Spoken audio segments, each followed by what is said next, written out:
Hello guys and welcome to our channel. So આજના વિડીયોની અંદર આપણે જોઈશું ધોરણ 11 ગણિતની અંદર ચેપ્ટર નંબર 3 આપણે જોઈ રહ્યા હતા ત્રિકોણમિતીય વિધેયો. આજે આપણી પાસે ત્રીજા નંબરનું લેક્ચર અને આજના વિડીયોની અંદર આપણે ઘણું બધું બેઝિક માહિતી કેટલીક શીખવાની છે, જેની અંદર આપણે ઓલરેડી 10મા ધોરણમાં જે ત્રિકોણમિતિની અંદર સૂત્રો જોયા હતા એના આપણે એક વખત રિવાઇઝ કરીશું. એ સિવાય એકમ વર્તુળ વિશે આપણે શીખવાનું છે. કેટલાક નવા સૂત્રો પણ આપણે આજના વિડીયોની અંદર શીખવાના છીએ. પછી આપણે આલેખ વિશે વાત કરીશું, આલેખના વિસ્તાર વિશે વાત કરીશું.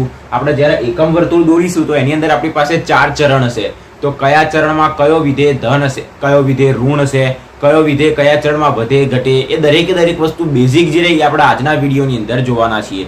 કારણ કે હવાના પછીના જેટલા બી આગળ ઉદાહરણ અને સ્વાધ્યાયની અંદર દાખલા આપેલા રહ્યા એ આજે આપણે જેટલી બેઝિક માહિતી જોઈશું એના ઉપર જ આધારિત છે. તો બહુ જ ઇમ્પોર્ટન્ટ વિડીયો છે, મોસ્ટ આઈએમપી વિડીયો છે આજનો. તો વિડીયોમાં અંત સુધી બને રહેજો.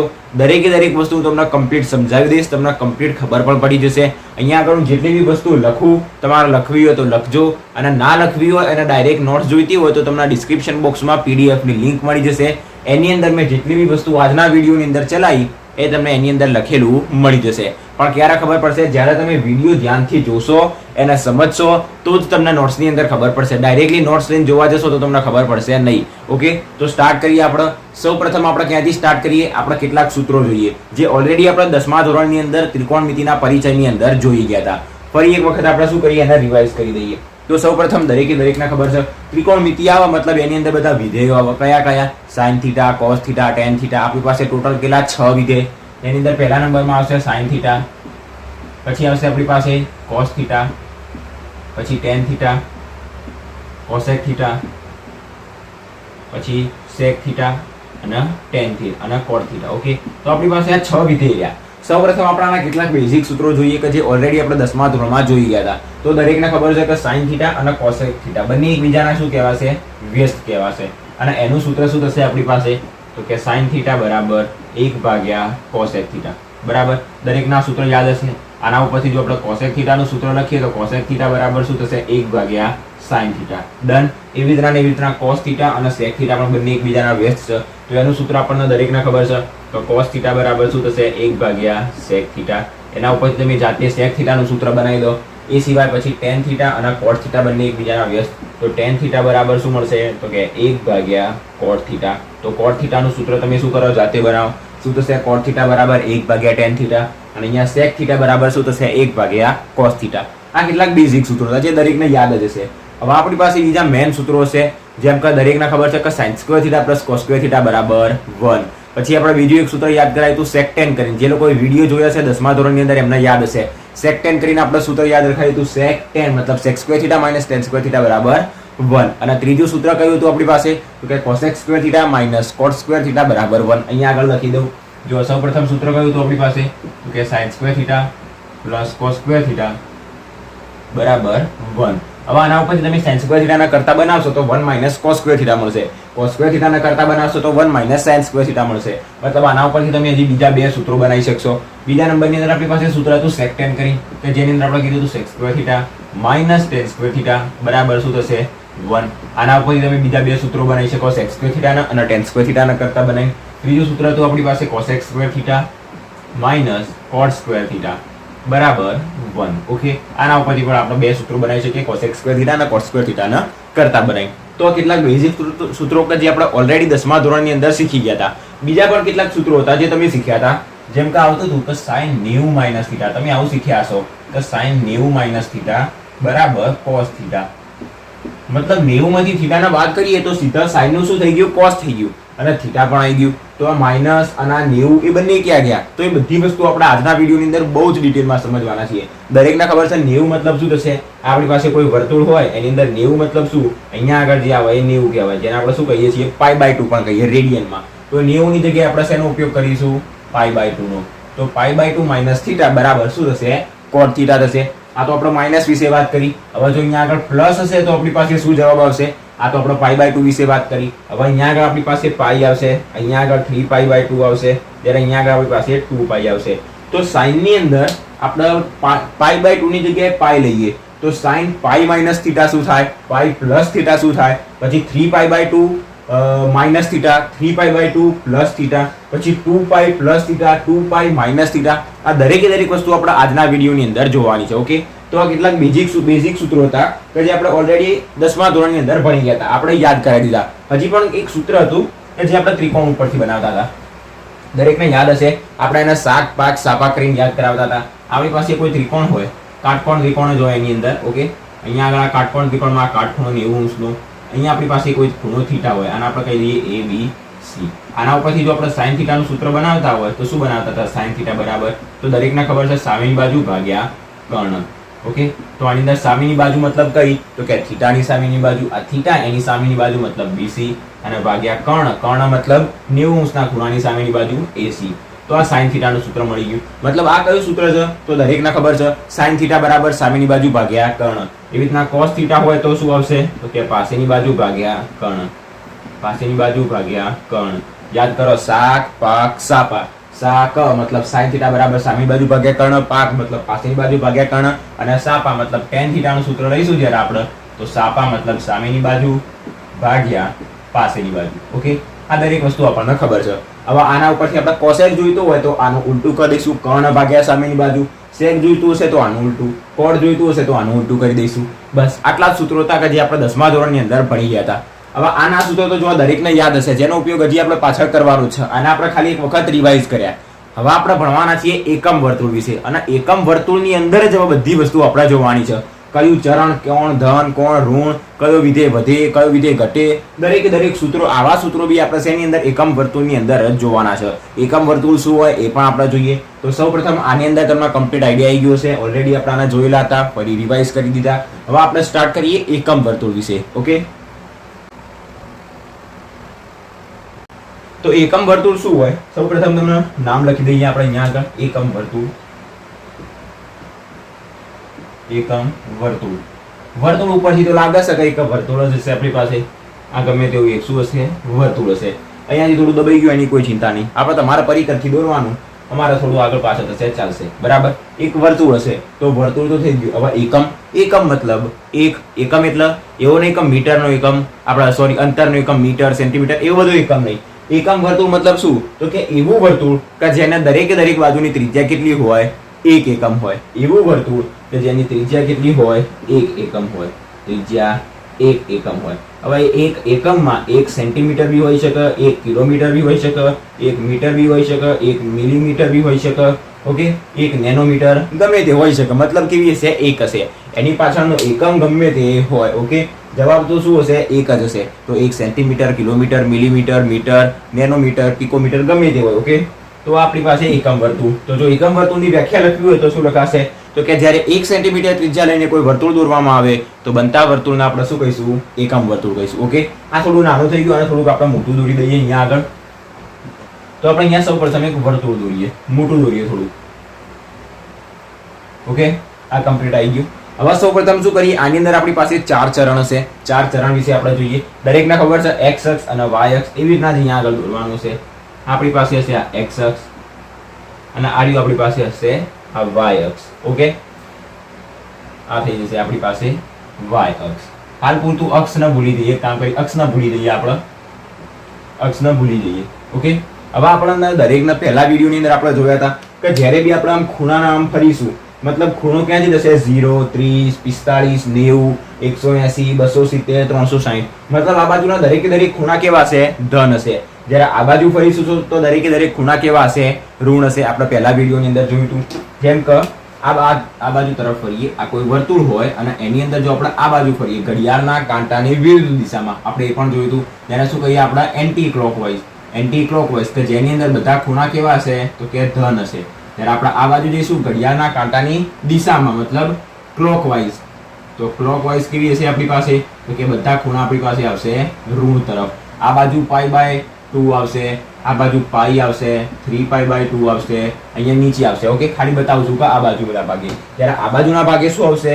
-π/2 આવશે, -π આવશે, -3π/2 આવશે, -2π આવશે, ગમે તે -5π/2. દરેકે દરેક વસ્તુ જે રહી એ આ તરફ જઈશું મતલબ ઋણ આવશે, અને ઉપરથી આમ ઘડિયાળના કાંટાની વિરુદ્ધ દિશામાં જઈશું આ તરફ તો બધા ખૂણા કેવા આવશે? ધન આવશે. ઓકે, આની અંદર ખાલી એટલી આપણને ખબર હોવી જોઈએ. હવે દરેકને ખબર છે અહીંયા આગળ આપણી પાસે કયો ખૂણો હશે? 0 અંશનો, તો 0 લખી દીધું. દરેકે દરેક ખૂણા હવે જેટલા બી આપણે આની અંદર દર્શાવીશું એ અંશમાં નહીં પણ રેડિયનમાં દર્શાવીશું. શેમાં? રેડિયનમાં. ઓકે, તો આ શું થઈ ગયું? 0 રેડિયનનો ખૂણો. 0 અંશ અને રેડિયન બંને એક જ થશે. તો આ 0 અંશનો ખૂણો છે, 0 રેડિયનનો ખૂણો. આની અંદરથી આ બાજુ જોઈએ તો અહીંયા 90 આવશે. 90 કે જેને આપણે શું કહીએ છીએ? π/2 કહીએ છીએ. તો આવશે અહીંયા આગળ π/2. હજી આપણે આગળ વધીએ. મતલબ તમને એટલી તો ખબર પડી ગઈ કે જ્યારે તમે આટલું 90 અંશના ખૂણા ફરી જશો, મતલબ દરેકની અંદર 90 અંશ વધારે જવાનું. તો તમે આટલું ફર્યા તો 90 થયું. તો હવે આની અંદર ફરીથી એની અંદર 90 એડ કરીએ. આની અંદર આટલામાં 90 એડ કરીશું તો π/2 પ્લસ π/2 શું થશે? π/2 પ્લસ π/2. જો દરેકને જેને ખબર પડી જાય કે આ ખૂણો પાઈ છે તો કશો વાંધો નહીં. ના ખબર પડે તો દરેકની અંદર π/2 એડ કરતા જવાનું. તો π/2 પ્લસ π/2 મતલબ શું થશે? નીચે 2 લસા અને π પ્લસ π મતલબ 2π. 2 કેન્સલ, આપણી પાસે વધશે π. તો આ ખૂણો થઈ જશે π.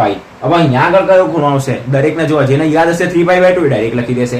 ના ખબર હોય તો શું કરવાનું? તો કે હવે જે ખૂણો આવ્યો એની અંદર હજી π/2 એડ કરી દેવાના. તો π ની અંદર 3π/2 એડ કરી દઈએ. તો 2 ના લસા લઈશું આની સાથે. તો 2 લસા આવશે. અહીંયા આગળ 2π થશે. અહીંયા 3 અને 2 થશે 5. તો 5π, સોરી π/2, અહીંયા π/2 એડ કરવાના છે. તો 2 અહીંયા આગળ આવશે. તો 2 એકા 2 અને 1 3. આ 2 લસા π. તો 2 ને 3 π/2. તો અહીંયા આગળ આપણી પાસે શું આવશે? 3π/2 આવશે. 3π/2. હજી 3π/2 ની અંદર π એડ કરીએ તો 3π/2. એની અંદર શું એડ કરીએ? π/2 એડ કરીએ. તો હવે શું થશે? ધ્યાનથી સમજો. 2 નીચે લસા આવી જશે. 3π પ્લસ 1π મતલબ થઈ જશે 4π. તો 2 કટ થઈ જશે. તો આપણી પાસે 2 અને π મતલબ આપણી પાસે વધશે હવે 2π. તો આ 0 હતો જ્યારે અહીંયા આગળ શું મળી ગયો આપણને? 2π મળી ગયો.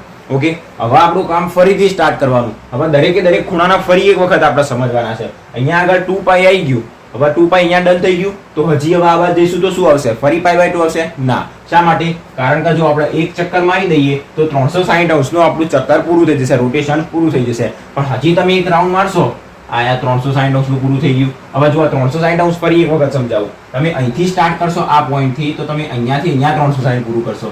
જ્યારે તમે અહીંયાથી કોઈ પોઈન્ટથી સ્ટાર્ટ કરશો તો તમારું 360 અહીંયા આગળ પૂરું થશે. ઓકે, એટલી વસ્તુ ખાલી ખબર હોવી જોઈએ. તો જ્યારે આપણે એક રાઉન્ડ આ પૂરું કર્યું, મતલબ 360 પૂરું કરી દીધું. હજી તમે આગળ જશો, મારી ઈચ્છા છે કે હજી 90 અંશ આગળ જવું છે, તો હજી તમે એની અંદર 90 અંશ આગળ જશો તો તમે ટોટલ કેટલું ફર્યા કહેવાય? તો કે 360 અંશ અને એની અંદર 360 અંશ એક રાઉન્ડ પૂરું થઈ ગયું. એના પછી બીજી 90 થોડું હું ચાલ્યો તો 360 પ્લસ 90 જે થાય. ઓકે, તો એની અંદર આપણને ખબર પડી જાય. તો હવે આપણે અહીંયા આગળ 2π આવી ગયા. 2π મતલબ 360 આવી ગયા. હજી આપણે આ જગ્યાએ જવું છે, મતલબ 2π ની અંદર હજી આપણે શું એડ કરવા પડશે? π/2 એડ કરવા પડશે. તો એડ કરીએ. 2π ની અંદર π/2.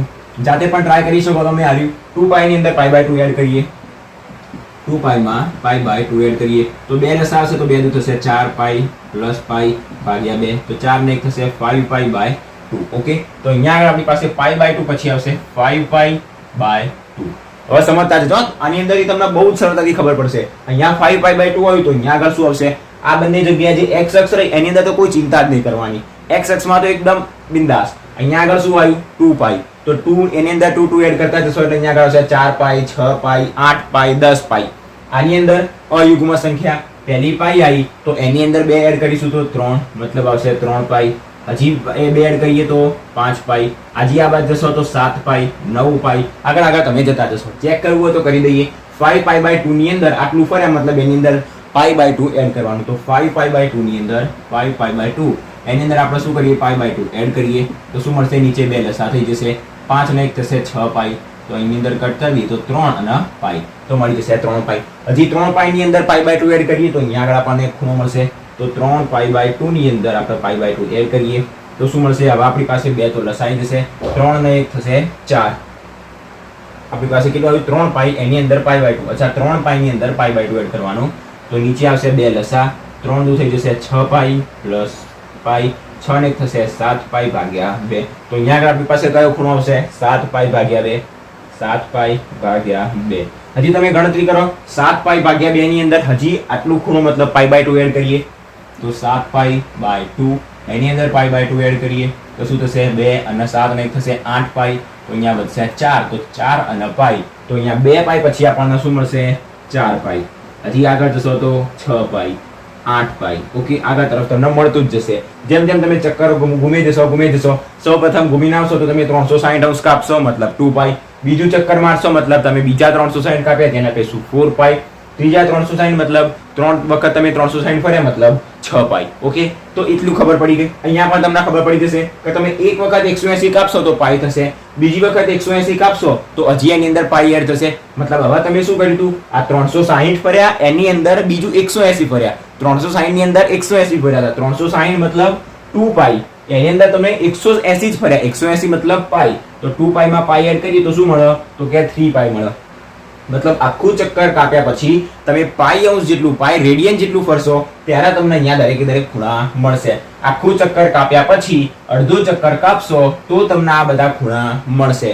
આખું ચક્કર કેટલાનું છે, 2 પાઈ, 4 પાઈ, 6 પાઈ, 8 પાઈ. એની અંદર તમારે શું કરવાનું, અડધું ચક્કર મતલબ 180 અંશ, જેને કહીએ પાઈ રેડિયન. તો દરેકની અંદર પાઈ એડ કરતા જઈએ તો અહીંયા 3 પાઈ, 5 પાઈ, 7 પાઈ અને 9 પાઈ, તો એ જ મળશે 3 પાઈ, 5 પાઈ, 7 પાઈ, 9 પાઈ. આગળ તરફ આપણને મળતું જશે.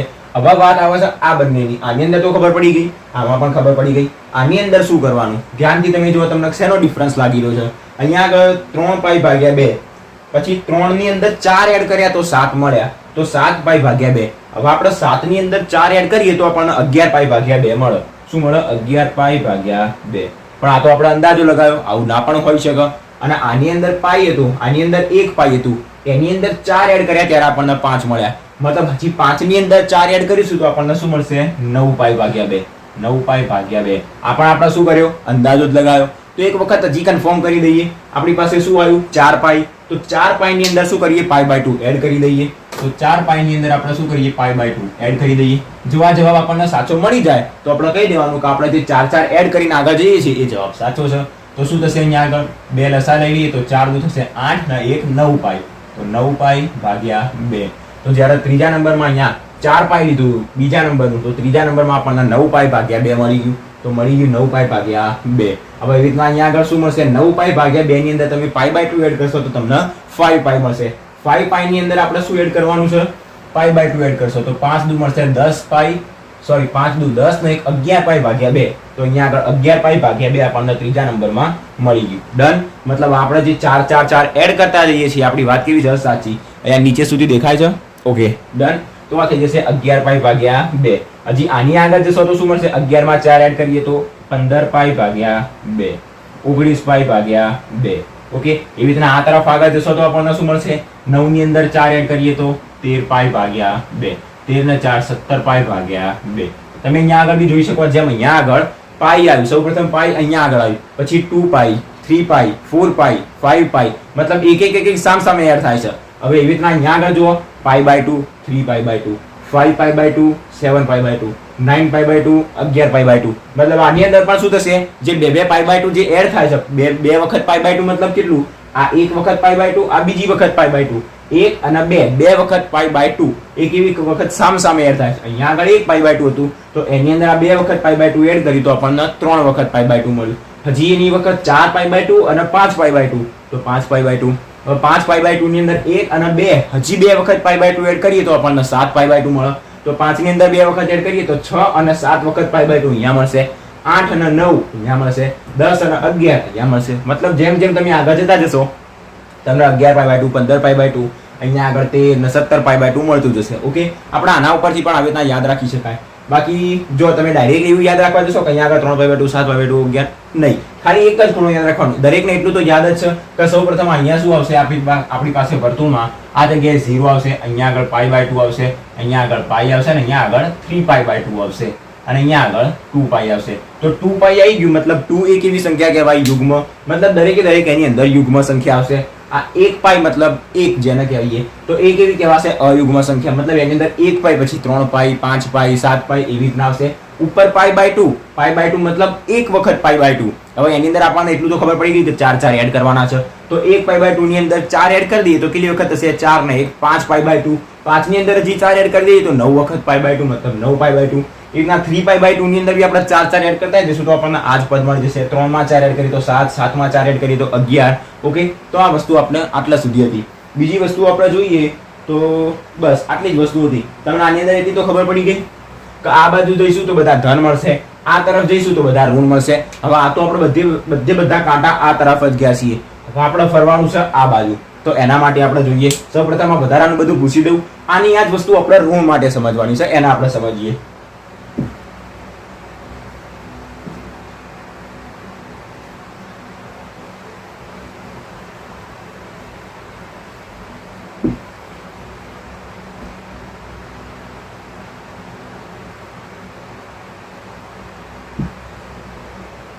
ઓકે, તો આની અંદર આપણને કમ્પ્લીટ ખબર પડી ગઈ. અહીંયા આગળ જે હતું એને આપણે એક વખત ફરીથી લખી દઈએ. સૌપ્રથમ શું હતું આપણી પાસે પાઈ, પછી હતું 3 પાઈ, 5 પાઈ, 7 પાઈ, એ તરફ આગળ જઈ જશે. ઓકે, આ કઈ તરફ ફરે? આપણા ઘડિયાળના કાંટાની વિરુદ્ધ દિશામાં. હવે આપણને ખબર છે ઘડિયાળના કાંટાની વિરુદ્ધ દિશામાં જ્યારે આપણે જઈશું તો દરેકે દરેક ખૂણા કેવા આવશે?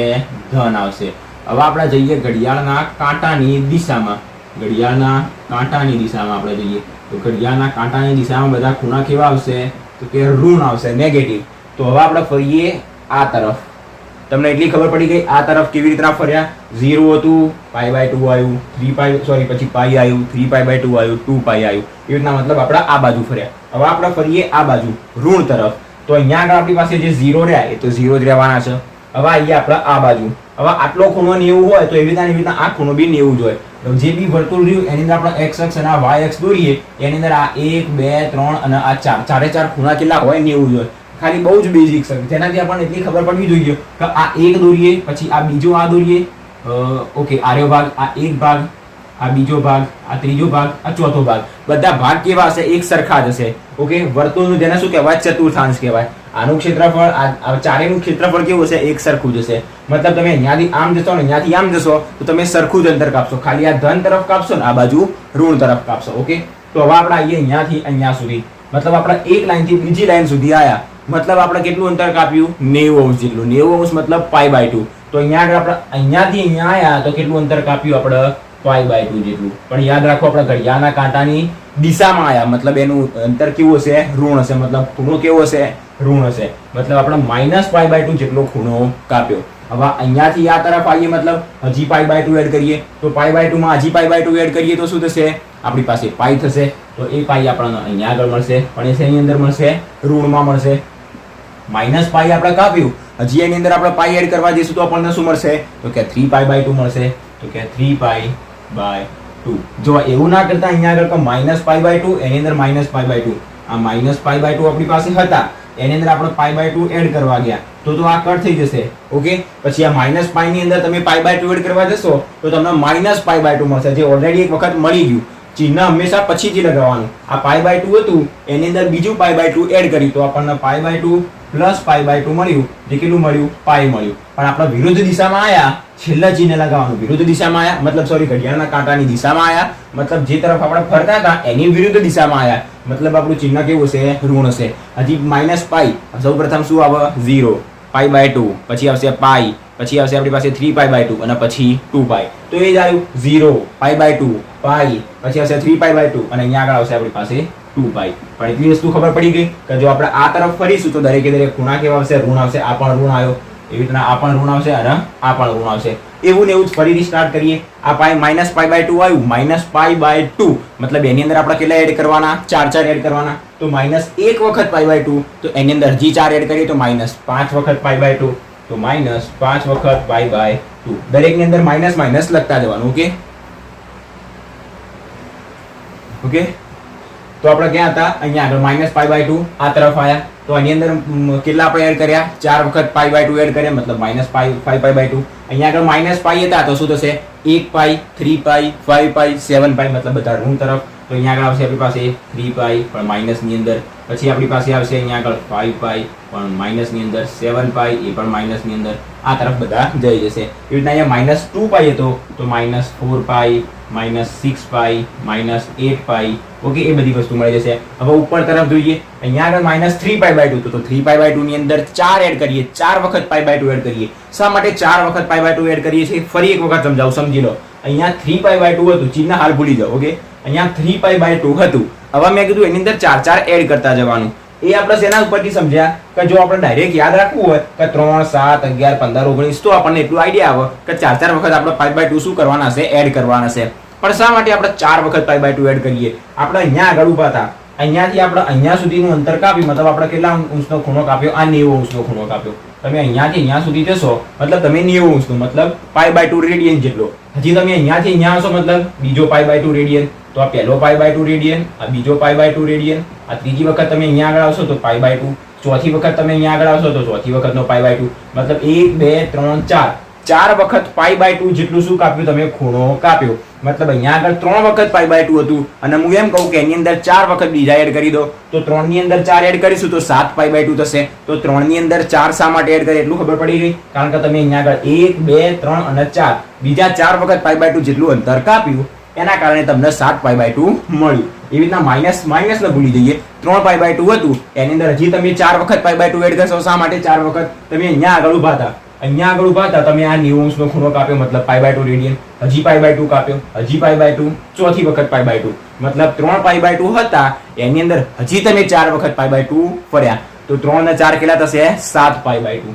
તો કેટલું આવશે? 7 π/2. અને ચિહ્ન હંમેશા છેલ્લે લગાવવાનું. એના પછી 7 માં 4 એડ કરીએ તો 11 π/2, 15 π/2. ઓકે, માઇનસ ની અંદર. તો એવી રીતના આ કઈ તરફ? આગળ તરફ જઈ જશે.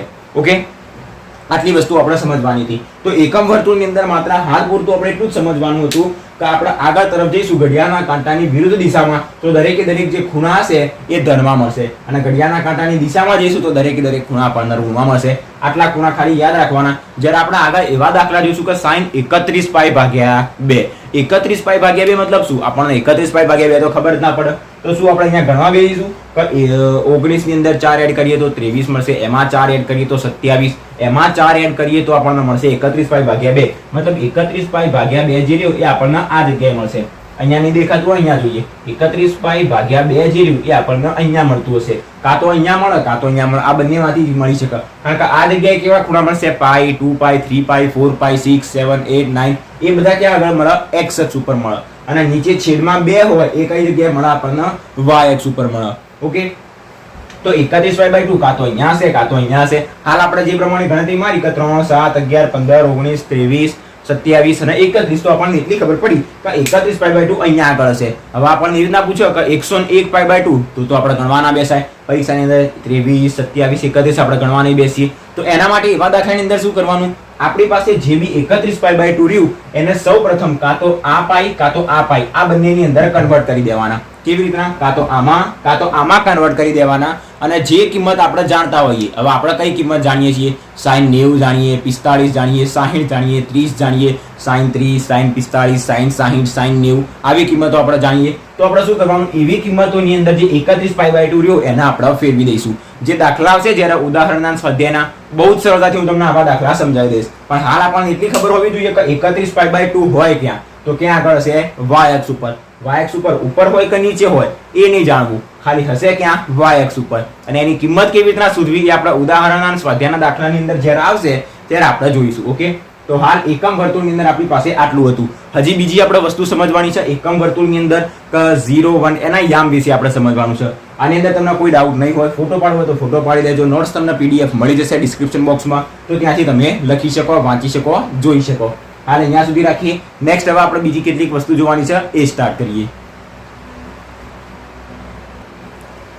તો એકમ વર્તુળની અંદર આપણે કેટલીક બેઝિક વસ્તુ શીખી ગયા. વ્યાખ્યા પણ મેં તમને કહી દીધી હતી કે જ્યારે 1 સેન્ટીમીટર ત્રિજ્યા લઈને એક એકમ ત્રિજ્યા લઈને કોઈ વર્તુળ દોરવામાં આવે તો એને આપણે શું કહીએ? એક એકમ વર્તુળ કહેવાય. ઓકે, જ્યારે ચારે બાજુ એક એકમ ત્રિજ્યા લઈને વર્તુળ દોરવામાં આવે તો એને એકમ વર્તુળ કહેવાય. ચારે બાજુ લખો અથવા તો માત્ર ને માત્ર એવું લખો કે જ્યારે એક એકમ ત્રિજ્યા લઈને કોઈ વર્તુળ દોરવામાં આવે તો એ વર્તુળને એકમ વર્તુળ કહેવાય. ઓકે, વ્યાખ્યા થોડીક આગી પાછી થાય તો કોઈ વાંધો આવશે નહીં. હવે આપણે શું સમજવાનું છે? તો હવે આપણે સમજવાનું છે એની અંદર રહેલા યામ વિશે. દરેકને ખબર છે યામ શું હોય? ના ખબર હોય તો આપણે બેઠા છીએ, સમજવાનું છે બધું. આપણી પાસે y અક્ષ, આપણી પાસે x અક્ષ. ઓકે, આ y અક્ષ. ફરી એક વખત આ તો શું દોર્યું આપણે? એકમ વર્તુળ જ દોર્યું. એકમ વર્તુળ મતલબ તમને ખબર પડી હશે. શા માટે હું તમને વારે વારે કહું છું એકમ વર્તુળ મતલબ શું? કારણ કે એની અંદર આ જ વસ્તુ જોવાની છે. 1 સેન્ટીમીટર ત્રિજ્યા લઈને જે વર્તુળ દોરવામાં આવે એને કહેવાશે એકમ વર્તુળ. મતલબ એની ત્રિજ્યા કેટલી હશે? એક એકમની અંદર 1 સેન્ટીમીટર મીટર ગમે તે હોઈ શકે. મતલબ આની ત્રિજ્યા લઈએ, ત્રિજ્યા ક્યાંથી મપાય? આ સેન્ટરથી, કેન્દ્રથી. તો અહીંયા કેન્દ્રથી લઈને અહીંયા સુધી, ઓકે, અહીંયા સુધી. બહારનો ભાગ તો આપણે x અક્ષ અને y અક્ષને ખાલી લંબાવવા માટે દોરીએ છીએ. તો આ એક આપણે શું દોરી? અક્ષ દોરી, જેને શું કહેવાશે? વર્તુળની ત્રિજ્યા. તો આની લંબાઈ કેટલી હશે? 1 એકમ હશે. એવી રીતના આની જે લંબાઈ રહી એ પણ કેવી હશે? 1 એકમ હશે. આની લંબાઈ પણ કેટલી હશે? 1 એકમ હશે. આની લંબાઈ પણ કેટલી હશે? 1 એકમ હશે. આટલી વસ્તુ ખબર પડી ગઈ. શા માટે તમને 1 એકમ દર્શાવું છું? આ આપણી પાસે પોઈન્ટ છે 0. હવે હું તમને સમજાવું યામની અંદર. આપણી પાસે કોઈ x અક્ષ અને y અક્ષ, અહીંયા કોઈ પોઈન્ટ 0 છે, અહીંયા 1 આપેલો છે, 2 આપેલો છે, અહીંયા 3 આપેલો છે. એવી રીતના આ y અક્ષ ઉપર આપણને અહીંયા આપેલો છે 1, 2. હવે હું તમને કહું કે તમે એવો એક પોઈન્ટ દર્શાવો કે જ્યાં x અક્ષ ઉપર 1 હોય અને y અક્ષ ઉપર 2 હોય. તમે જાતે આના દોરો અને આના યામને દર્શાવો. યામ ભૂમિતિની અંદર આપણે શીખ્યા હતા 10મા ધોરણમાં. 1 અને 2 ના કેવી રીતના દર્શાવવાનું? એક મતલબ જે પહેલો હશે એ આપણો x યામ હશે અને બીજો જે હશે આપણી પાસે y યામ હશે. તો x યામ મતલબ x અક્ષ ઉપર જોઈતું, તો 1 જ્યાં x અક્ષ ઉપર આ રહ્યો, અને 2 મતલબ y અક્ષ ઉપર, તો આ y અક્ષ ઉપર 2. તો બંનેના ભેગા કરવાના. ગમે ત્યાં બંને ભેગા ક્યાં થશે? અહીંયા આગળ. હંમેશા આમ જોઈન્ટ કરવાના. તો અહીંયાથી બંને જોઈન્ટ ક્યાં થશે? અહીંયા આગળ. તો આપણને આ પોઈન્ટ જે મળશે એ કયો હશે? 1,2. હવે એવી રીતના અહીંયા આગળ આવો. આપણી પાસે આ છે x અક્ષ. શું કીધું? x અક્ષ. x અક્ષ ઉપર આપણે ક્યાં આગળ છીએ? આ x અક્ષ ઉપર આપણે અહીંયા આગળ છીએ. સોરી, x અક્ષ ઉપર આપણે અહીંયા આગળ છીએ આ એક પોઈન્ટ. એ રીતના આગળ જશો તો 2 આવશે, હજી આગળ જશો તો 3 આવશે. 2 ને 3 નું તો લેવા દેવા નહીં. આપણે 1 એકમ જેટલું ખસે. મતલબ અહીંયા કયો યામ હશે? 1 હશે. એવી રીતના આગળ 2 હશે. ડન. તો અહીંયા આપણી પાસે 1 યામ હશે. તો તમે કોઈ કહેશો કે અહીંયા આગળ યામ કયો બનશે? એવી રીતના તમે અહીંયાથી અહીંયા સુધી આવ્યા, મતલબ અહીંયા આગળ પણ આપણી પાસે શું હશે? 1 હશે. જ્યારે નીચેની તરફ આવશો તો આપણી પાસે અહીંયા -1 હશે. ડાબી તરફ આવશો તો -1 હશે. અંતર કેટલું હશે? 1 એકમ. હવે તમે ડાબી તરફ જશો તો એ ઋણ હશે, નીચે તરફ જશો તો પણ એ ઋણ હશે. કારણ કે આપણી જે સંખ્યા પદ્ધતિ કહેવાય આની અંદર x યામ અને y યામ, કાર્ટેશિયન કોઓર્ડિનેટ સિસ્ટમ જેને આપણે કહીએ, જેની અંદર આ તરફના બધા ધન હશે, આ બંને ધન હશે, આ બંને ઋણ હશે. ના યાદ રહે તો તમે યાદ કરો કે આપણા આલેખ કેવી રીતના દોરીએ? કોઈ બી આલેખ આપણે આની અંદર દર્શાવીએ. આમ હોય આલેખ, આમ હોય આલેખ, ઓકે, આમ સીધો આમ આલેખ જતો હોય. મતલબ આટલી જે આલેખની અંદર વસ્તુ દર્શાવીએ આ બંને ધન હશે, 1 અને 2. જ્યારે બાકીનો વધેલો જે ભાગ રહ્યો 1 અને 2, આ બંને ભાગ કેવા હશે? ઋણ હશે. ડન. તો અહીંયા આગળ આપણે જોઈએ તો -1 દર્શાવીએ, -2 દર્શાવીએ. એ રીતના આ તરફ પણ -1 -2 દર્શાવીએ. તો આ બંને ધન હશે અને આ બંને ઋણ હશે. મતલબ અહીંયા -1 હશે અને અહીંયા પણ -1 હશે. શા માટે -1? કારણ કે એની ત્રિજ્યા કેટલી છે આપણી પાસે? દરેકે દરેકની 1 એકમ છે. એના કારણે કહેતો હતો કે 1 એકમ 1 એકમ 1 એકમ. એટલે હું તમને યાદ કરાવતો હતો. આટલી વસ્તુ ખબર પડી ગઈ. હવે તમે કહો કે અહીંયા કયું યામ હશે? એવી રીતના અહીંયા કયો યામ હશે અને અહીંયા આગળ કયો યામ હશે? બોલો. અહીંયા આગળ આપણી પાસે x અક્ષ છે. વિડીયોને પોઝ કરો, શાંતિથી સમજો. ના સમજણ પડે તો વિડીયોને રિવાઇઝ કરો. શું કહેવા માંગુ છું? અને આ બધી વસ્તુ એમને નથી સમજાવતો. આ બધી વસ્તુઓ ખબર પડશે તો જ આની અંદર ખબર પડશે. ઓકે, તો આના યામ શોધવાના છે. આનો યામ કયો છે? તો સૌપ્રથમ આપણે x યામ લખીશું, એના પછી આપણે y યામ લખીશું. x યામ કે જે x અક્ષ ઉપર હોય, y યામ કે જે y અક્ષ ઉપર હોય. તો સૌપ્રથમ x યામ, આ x અક્ષ ઉપર. x અક્ષ ઉપર તમને કયો યામ જોવા મળે છે? 1. તો અહીંયા આગળ સૌપ્રથમ લખીશું 1. હવે y અક્ષ ઉપર તમને કયો યામ જોવા મળે છે? y અક્ષ ઉપર તો આપણી પાસે કોઈ પોઈન્ટ જ નથી. આના માટે, આ લાઈન માટે. તો આ લાઈન માટે y કેવો છે?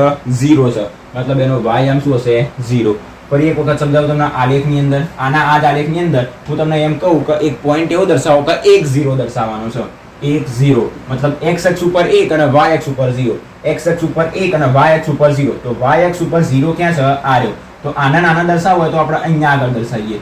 એ રીતના હું તમને 2 0 દર્શાવવાનું કહું તો 2 0 અહીંયા આગળ થાય. 3 0 જે પોઈન્ટ કહેવાય 2 0 3 0 એ બધા ક્યાં આગળ આવશે? x અક્ષ ઉપર. આપણે એ પણ શીખ્યા હતા કે જેનો y યામ 0 હોય એ આખું બિંદુ શેની ઉપર હશે?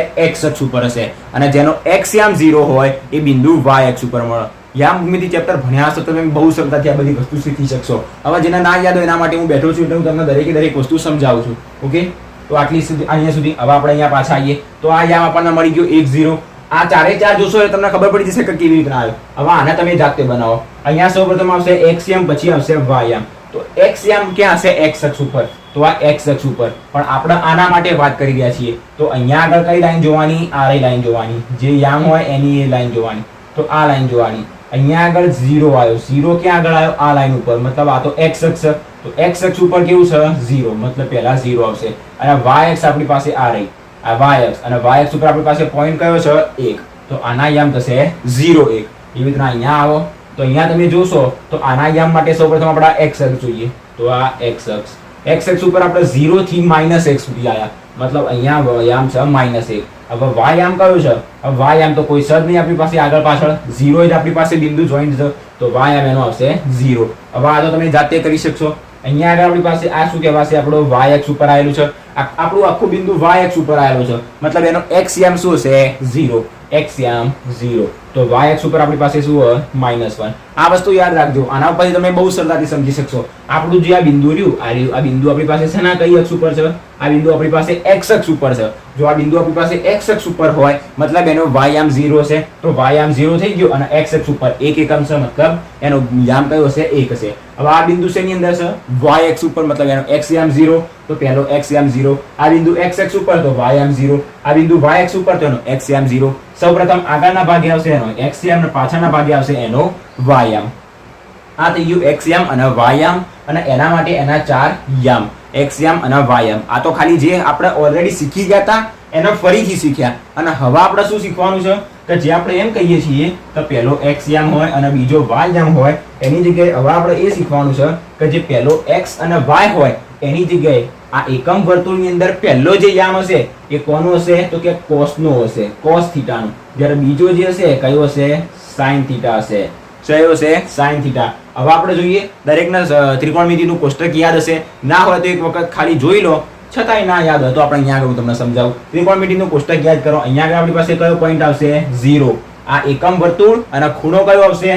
0. ખૂણો થોડોક આપણે આ તરફ લખીએ, ખૂણો આવશે આપણી પાસે 0. હવે યાદ કરો, sin 0 કેટલો થતો હતો? sin 0. sin 0 આપણી પાસે થતો હતો 0. પછી cos 0 લખીએ, cos 0 થતો હતો આપણી પાસે 1. મતલબ મેં તમને શું કીધું? પહેલો યામ cos નો આવશે, બીજો યામ sin નો આવશે. પહેલો યામ cos નો આવશે, બીજો યામ sin નો આવશે. તો પહેલો cos નો કેટલો મળ્યો આપણને? 1. sin નો કેટલો મળ્યો? 0. અહીંયા સુધી દેખાય છે? ઓકે, આ sin ને cos દેખાઈ ગયું અહીંયા સુધી. તો cos નો યામ કેટલો છે આપણી પાસે? 1. sin ની કિંમત કેટલી મળી? 0. તો 1 0 મળી ગયો આપણને, 1 અને 0. હવે y અક્ષ માટે જોઈએ. y અક્ષ માટે મતલબ આ પોઈન્ટે આપણી પાસે ખૂણો કેટલો હોય? π/2 રેડિયન જેટલો. π/2 રેડિયન મતલબ sin π/2 cos π/2. તો સૌપ્રથમ આપણી પાસે શું આવશે? પહેલા નંબરમાં cos π/2, અને બીજા નંબરની અંદર આપણી પાસે આવશે sin π/2. કારણ કે પહેલો યામ cos હોય, બીજો sin હોય. જેમ x y હોય એમ cos અને sin હોય. શેની અંદર? આલેખની અંદર. આ જે યામ રહ્યા એની અંદર. તો આપણે જોઈએ, cos π/2 કેટલું થશે? cos 90 0 થશે. sin 90 કેટલું થશે? 1 થશે. તો 0 1 આપણને શું મળી ગયા? એના યામ મળી ગયા. આપણે એ બી સમજ્યા હતા. જો હવે આની અંદર તમને નહીં ખબર હોય કે sin 180 cos 180 કેટલા થાય, દરેકના આપણી પાસે કેલ્ક્યુલેટર તો ઓલરેડી હોય જ છે. તો અને ના હોય તો આપણે યાદ કરાવી દઈએ. જો આપણે એક બીજી પણ એક એવી વસ્તુ શીખ્યા હતા કે આપણી પાસે આ કોઈ વર્તુળ હોય, 1 મિનિટ,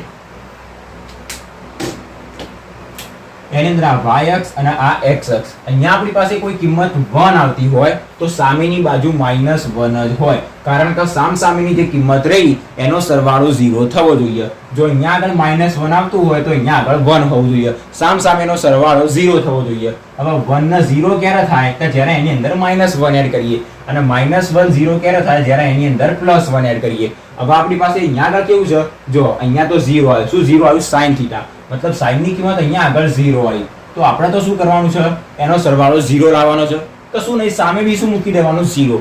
જ્યાં 0 છે ત્યાં તો ઓલરેડી સામે 0 હશે. એ વસ્તુ યાદ રાખજો. અહીંયા 0 છે તો સામેની બાજુ 0 હશે જ.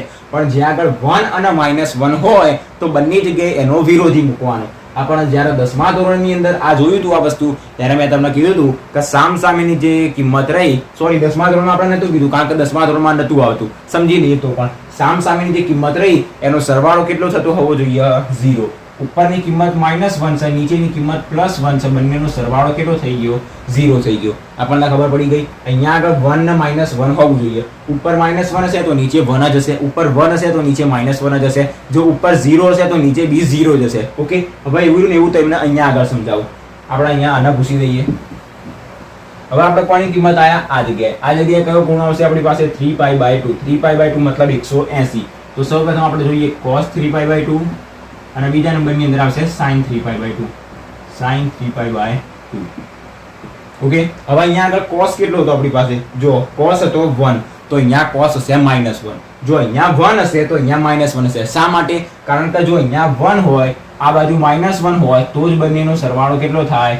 0 થાય. મતલબ cos ની કિંમત આપણી પાસે -1 છે અને sin ની કિંમત કેટલી હશે? અહીંયા sin 0 હતો તો અહીંયા બી 0 જ હશે. કારણ કે 0 ની અંદર એવું તો શું એડ કરીએ તો 0 થાય? તો કે 0 જ. તો અહીંયા આગળ 0 એડ કરીએ તો આપણને 0 મળી જાય. તો -1 અને 0 આપણને આના યામ મળી ગયા. ઓકે, હવે આના માટે તમે જાતે ટ્રાય કરો. અહીંયા આગળ આપણી પાસે આવશે 2π. આના ભૂલી જઈએ. આપણી પાસે આવશે 2π જેની અંદર પહેલો યામ હશે cos નો, બીજો યામ હશે sin નો. તો cos 2π અને sin 2π. હવે cos અને sin આ મન તો cos 2π અને sin 2 સોરી અહીંયા આગળ ઓકે અહીંયા 2π નહીં આવે, અહીંયા 3π/2 આવશે. આપણી પાસે હતો પાઈ, અહીંયા આગળ આપણી પાસે આવશે 3π/2. આનું તો કોઈ મહત્વ જ નતું, હાલ આપણે ખાલી સમજવા પૂરતા સમજતા હતા cos π અને sin π. કારણ કે આપણે કોઈ સ્પેસિફિક કિંમતો નહીં લીધેલી. અહીંયા cos π મતલબ અહીંયા જે 1 હતું એની સામે શું આવશે? -1 તો આપણને મળી ગયું. sin અહીંયા 0 હતું તો એની સામે શું આવશે? 0 જ આવશે. તો હવેથી તમને એટલી ખબર પડી ગઈ કે cos π ની કિંમત કેટલી હશે? -1 અને sin π ની કિંમત કેટલી હશે? 0. મતલબ cos 180 -1 અને sin 180 હશે 0. હવે આપણે સમજીએ 3π/2 માટે. શેના માટે? 3π/2 માટે. 3π/2 તો cos 3π/2 અને sin 3π/2. ઓકે, હવે જો ભાઈ મને તો 3π/2 ની કિંમત યાદ નથી તો શું કરવાનું? આપણને 90 ની તો કિંમત યાદ જ છે. 90 ની કિંમત કેટલી છે? જો આ cos 90 થશે 0 અને sin 90 થશે 1. તો 0 માં એવું શું એડ કરીએ તો આપણને 0 મળે? તો કે 0 જ એડ કરીએ. અને 1 માં એવું શું એડ કરીએ તો 0 મળે? 1 માં શું એડ કરીએ તો આપણને 0 મળે? તો કે -1 એડ કરીએ ત્યારે તો -1 આના પૂછી દઈએ તો cos 3π/2 ની કિંમત 0 અને sin 3π/2 ની કિંમત -1 તો 0 અને -1 આપણને મળી ગયા. આ શું તમને સમજાયું કે cos 3π/2 મતલબ cos 270, sin 270, cos 180, sin 180 આની કિંમત કેવી રીતના યાદ રાખવી આ રહ્યું આપણે એ સમજ્યા. ડાયરેક્ટલી યાદ રહી જતી હોય તો કોઈ વાંધો જ નથી, અને એ સિવાય ના ખબર પડે તો આપણે આના ઉપરથી પણ યાદ રાખી શકાય. અને આના ઉપરથી આપણે એ પણ સાબિત કર્યું કે જે પહેલું વિધેય હોય, પહેલી જે કિંમત હોય એ cos θ ની હશે અને બીજી જે કિંમત હશે એ sin θ ની હશે. દરેક માટે આપણે એ જ જોયું. પહેલી કિંમત cos ની હશે, બીજી sin ની હશે. પહેલી કિંમત cos ની હશે, બીજી કિંમત sin ની હશે. આનો ઉપયોગ હજી આપણે આગળ દાખલાની અંદર ઓલરેડી કરવાનો છે. તો આના ઉપરથી આપણે એટલું સમજવાનું હતું. તો સૌપ્રથમ આપણને આની અંદર ખબર પડી ગઈ. ડન. પહેલી કિંમત cos ની હશે, બીજી કિંમત sin ની હશે. બસ, તો એકમ વર્તુળની અંદર હાલ આપણે આટલું સમજવાનું હતું. હવે બીજા નંબરની અંદર આપણી પાસે આવશે 4 ચરણ વિશે. ચરણ વિશે તો આપણે 10માં વાત કરી હતી. આપણી પાસે આવશે પહેલું ચરણ, આ બીજું ચરણ, આ ત્રીજું ચરણ અને આ ચોથું ચરણ. હવે કયા ચરણમાં કયો ત્રિકોણમિતીય વિધેય ધન હશે, કયો વિધેય ઋણ હશે અને કેવી રીતે એના આપણે સમજીએ. તો ત્રિકોણમિતિની અંદર આપણી પાસે જે આ વર્તુળ રહ્યું, આ વર્તુળની અંદર આ y અક્ષ અને આ x અક્ષ. ઓકે, તો આની અંદર આપણી પાસે 4 તમને શું દેખાતા હશે? ચતુર્થાંશ. વર્તુળનો ચતુર્થાંશ 4 ભાગો દેખાતા હશે, જેને આપણે શું કહીએ છીએ? ચરણ કહીએ. આ 1 ચરણ, આ 2 ચરણ, 3 ચરણ અને 4 ચરણ. જેમાંથી આ કહેવાશે પ્રથમ ચરણ, આ કહેવાશે બીજું ચરણ, આ કહેવાશે ત્રીજું ચરણ અને આ કહેવાશે ચોથું ચરણ. મારા આમ ફરવું છે 1 2 3 4 તો નહીં ફરવાનું. જેમ અહીંયા આગળ ફરવાનું કીધેલું છે એમ જ ફરવું પડશે. આ પહેલું ચરણ, આ બીજું ચરણ, આ ત્રીજું ચરણ અને આ ચોથું ચરણ. હવે કોઈક મને એમ કે sin 30 ની કિંમત કેટલી થશે? sin 30 ની કિંમત, sin 30 ની કિંમત તમે ડાયરેક્ટ કહી દેશો sin 30 ની કિંમત 1/2 થશે. કોઈ તમને એવું કહે કે sin 130 કેટલું કીધું? sin 130. એક કામ કરીએ 90 માઇનસ કહી દઈએ. 90 માઇનસ 20 કીધા તો sin 90 - 20 કેટલા થશે? એ મને તો નહીં ખબર. કશો વાંધો નહીં, આના ઉપરથી આપણે સમજીશું. sin 90 - 20 તમે એ તો સમજ્યા હતા કે sin 90 મતલબ π/2 માઇનસ 20 ના આપણે કહી દઈએ થીટા. તો જેને આપણે sin 90 - થીટા શું કહીએ છીએ? cos θ. cos θ. હવે થીટા કેટલો આપણી પાસે? 20. તો આની કિંમત આવશે cos 20. હજી તો આપણે cos 20 ની કિંમત પણ શોધતા નહીં શીખ્યા. એ તો આપણે ત્રીજા સ્વાધ્યાયની અંદર શોધવાની આવશે. તો આના ઉપરથી આપણને એટલી તો ખબર પડી ગઈ કે sin 90 - 20 પૂછે તો આપણે આની અંદર sin અને 90 માંથી 20 કાઢીને 70 એવું નહીં કરવાનું. શું કરવાનું? sin 90 - 20 મતલબ cos 20 થશે. હવે cos 20 કેવી રીતના થયા? આ તો આપણી પાસે થીટા તો અહીંયા -20 હતો તો cos -20 ના થવું જોઈએ? ના થાય. શા માટે? એ દરેક વસ્તુ હવે આપણે સમજવાની છે. આના ઉપરથી તમને ખબર પડી ગઈ કે હવે આપણે શું સમજવા જઈ રહ્યા છીએ. આપણને કોઈ એવો ખૂણો આપેલો હોય કે જે આપણે નથી જાણતા, આપણને π/2 - θ કે 2π - θ કે 3π/2 માઇનસ થીટા કે પાઈ માઇનસ થીટા કે એવા કોઈ ખૂણા આપેલા હોય તો એ ખૂણો ક્યારે ધન હશે ક્યારે ઋણ હશે અને એની કિંમતો કેવી રીતના શોધવી એ તો આપણે ત્રીજા સ્વાધ્યાયની અંદર દાખલામાં જોઈશું. તો આ સૌપ્રથમ પહેલા ચરણની અંદર જો આ વિડીયો થોડોક લાંબો થઈ શકે કારણ કે દરેક વસ્તુ જે આપણે શીખવાની છે ઉદાહરણ અને સ્વાધ્યાયના પહેલાની બધી જ વસ્તુ આપણે આજના વિડીયોની અંદર શીખી લેવાની છે. એક જ વિડીયોની અંદર બધી વસ્તુ ક્લિયર થઈ જશે. ઓકે, તો આ પહેલું ચરણ. નિયમ યાદ રખાવો એ ખાલી યાદ રાખજો. ઓલ એસ ટી સી આ તમે 11 12 માં તો યાદ રાખશો. કોલેજની અંદર જશો તો બી તમે ઓલ એસ ટી સી યાદ રાખશો. ઓલ મતલબ બધા, મતલબ અહીંયા આગળ બધા કેવા છે ત્રિકોણમિતિય વિધેયો રહ્યા કેવા હશે ધન હશે. પ્લસ વી મતલબ ધન, માઇનસ વી મતલબ ઋણ. મતલબ બધા જે રહ્યા સાઇન કોસ ટેન કોસેક કોટ સેક દરેક કેવા હશે પહેલા ચરણની અંદર ધન હશે. આ બીજું ચરણ. એસ મતલબ શું? એસ મતલબ સાઇન અને એનો વ્યસ્ત કોસેક. તો એસ મતલબ સાઇન એનો વ્યસ્ત કોસેક. જે લખેલા રહ્યા એ બધા ધન, બાકી બધા ઋણ. ઓલ મતલબ બધા, તો બધા ધન. એસ મતલબ સાઇન અને એનો વ્યસ્ત કોસ, તો એ બધા ધન કે ઋણ? ધન, તો એ દરેક ધન. ટી મતલબ ટેન અને ટેન નો વ્યસ્ત કોટ, તો ટેન અને કોટ આ બધા કેવા તો કે ધન. સી મતલબ હવે આપણી પાસે કોસેક તો આવી ગયો તો વધ્યો કયો તો કે કોસ નો વ્યસ્ત સેક, તો કોસ અને સેક કેવા ધન, બાકી બધા ઋણ. જ્યારે દાખલા અને આપણે ઉદાહરણ જોઈએ આના પાછળ આની બહુ જ જરૂરી પડશે. આના પાછળ જ્યારે આપણે જોઈશું sine 90 minus theta, sine 90 plus theta, sine pi plus theta, pi minus theta, એ દરેક વસ્તુ આપણે હજી જોવાની છે. એની અંદર આનો બહુ જ ઉપયોગ થશે, તો આને ખાસ સમજી લેજો. શું કીધું? પહેલું ચરણ જે રહ્યું, બીજું ચરણ, ત્રીજું ચરણ અને ચોથું ચરણ. નિયમ શું યાદ રાખવાનો? All S T C. આ જે લખ્યા એ બધા કેવા ધન, બાકીના ઋણ. એસ મતલબ સાઇન અને કોસેક ધન, બાકીના ઋણ. ત્યાં આગળ તો કે બીજા ચરણની અંદર, પછી આ ત્રીજું ચરણ અને આ ચોથું ચરણ. ખાલી આટલી વસ્તુ આપણને સમજણ પડી ગઈ. તો આ ઓલ એસ ટી સી. આની અંદરથી જો તમારે લખવું હોય તો બીજી એક વસ્તુ તમને લખાઈ દઉં જેનાથી તમને સરળતાથી યાદ રહી જાય. ઓલરેડી મેં પીડીએફ ની અંદર લખેલું જ છે. ઓલ મતલબ બધા. પ્રથમ ચરણની અંદર આપણે લખીએ છીએ ચરણ વિશે બધા. ઓલ મતલબ બધા ધન,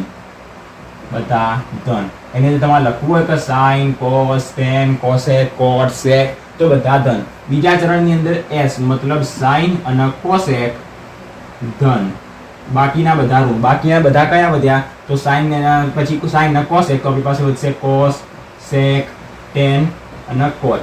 તો આ બધા કેવા આવશે? ઋણ આવશે.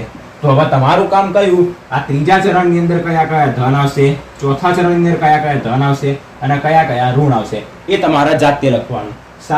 પહેલું ચરણ, બીજું, ત્રીજું અને ચોથા ચરણની અંદર કયા ધન આવશે અને કયા ઋણ આવશે અહીંયા ઓલરેડી સમજાઈ દીધું. પહેલા ચરણ અને બીજા ચરણમાં કેવી રીતના લખવું એ પણ સમજાઈ દીધું. ત્રીજા અને ચોથા ચરણની અંદર કેવી રીતના લખવું તમને ખબર પડી ગઈ હોય તો પણ તમે શું કરો, એક વખત જાતે નોટબુકમાં લખી દો, જેથી તમને આઈડિયા આવી જાય કે હા ભાઈ આપણને ખબર પડી ગઈ છે. ઓકે, તો આ થઈ ગયું ઓલ એસ ટી સી નો રૂલ કે જેની અંદર કયા ચરણમાં કયો વિધેય ધન હશે, કયો વિધેય ઋણ હશે. હવે આના પછી આપણે સમજવાનું છે કે અલગ ચરણમાં અલગ વિધેય વધે અને અલગ વિધેય ઘટે. તો હવે આપણે જોઈએ કયા ચરણમાં કયો વિધેય વધશે અને કયા ચરણમાં કયો વિધેય ઘટશે.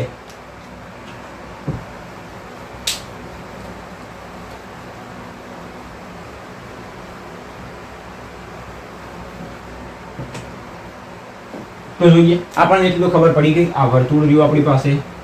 હવે નાનું દોરીએ. આ વાય અક્ષ, આ એક્સ અક્ષ. આ થઈ ગયું આપણી પાસે પહેલું ચરણ, આ બીજું ચરણ, આ ત્રીજું ચરણ અને આ ચોથું ચરણ. બસ આટલી જ વસ્તુ હતી. આપણે અહીંયા આગળ આ 0 એ, અહીંયા આવશું આપણે π/2 એ, અહીંયા આવશું આપણે પાઈ એ, અહીંયા આવશું 3π/2. ફરીથી અહીંયા આવી જઈશું 0 ના ઉપર લખીએ, અહીંયા આગળ આવી જઈશું 2π એ. હવે મેં શું કીધું? આપણે શું જોવાનું છે તો કે હવે આપણે જોવાનું છે કે આ પહેલું ચરણ, બીજું, ત્રીજું, ચોથું ચરણ. આપણને એ ખબર પડી કે કયા ચરણમાં કયા વિધેય ધન હોય, કયા વિધેય ઋણ હોય.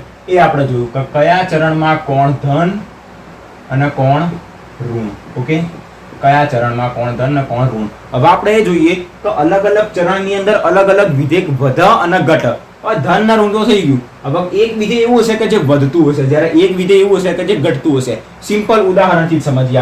આપણને ત્રિકોણમિતિય કોષ્ટક યાદ હશે. કોષ્ટકની અંદર આપણે શું કરતા હતા તો કે સૌપ્રથમ 0 ની કિંમત લેતા હતા, પછી 30 ની કિંમત લેતા હતા, 45 લેતા હતા, 60 લેતા હતા અને 90 લેતા હતા. તો પહેલી કિંમત આપણે 60 થી સ્ટાર્ટ કરીએ. અહીંયા સુધી દેખાય છે ને ખૂણામાં? ઓકે, તો 60 થી સ્ટાર્ટ કરીએ. બધી કિંમત ના યાદ હોય તો કોઈ વાંધો નહીં. sin 0 કેટલો થતો હતો 0, આ થતો હતો 1/2, 1/√2, √3/2. ઓકે, આ તો ભૂલી જઈએ હાલ પૂરતું. 90 ની કિંમત કેટલી હતી તો કે 1. આના પણ આપણે હાલ પૂછી દઈએ.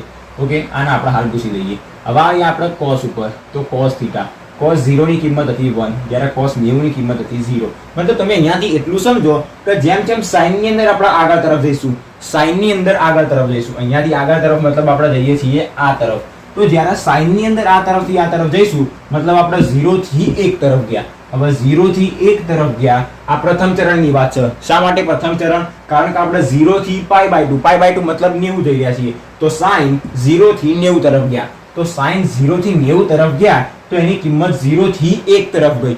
0 થી 1 તરફ ગઈ મતલબ એની કિંમત કેવી કહેવાય?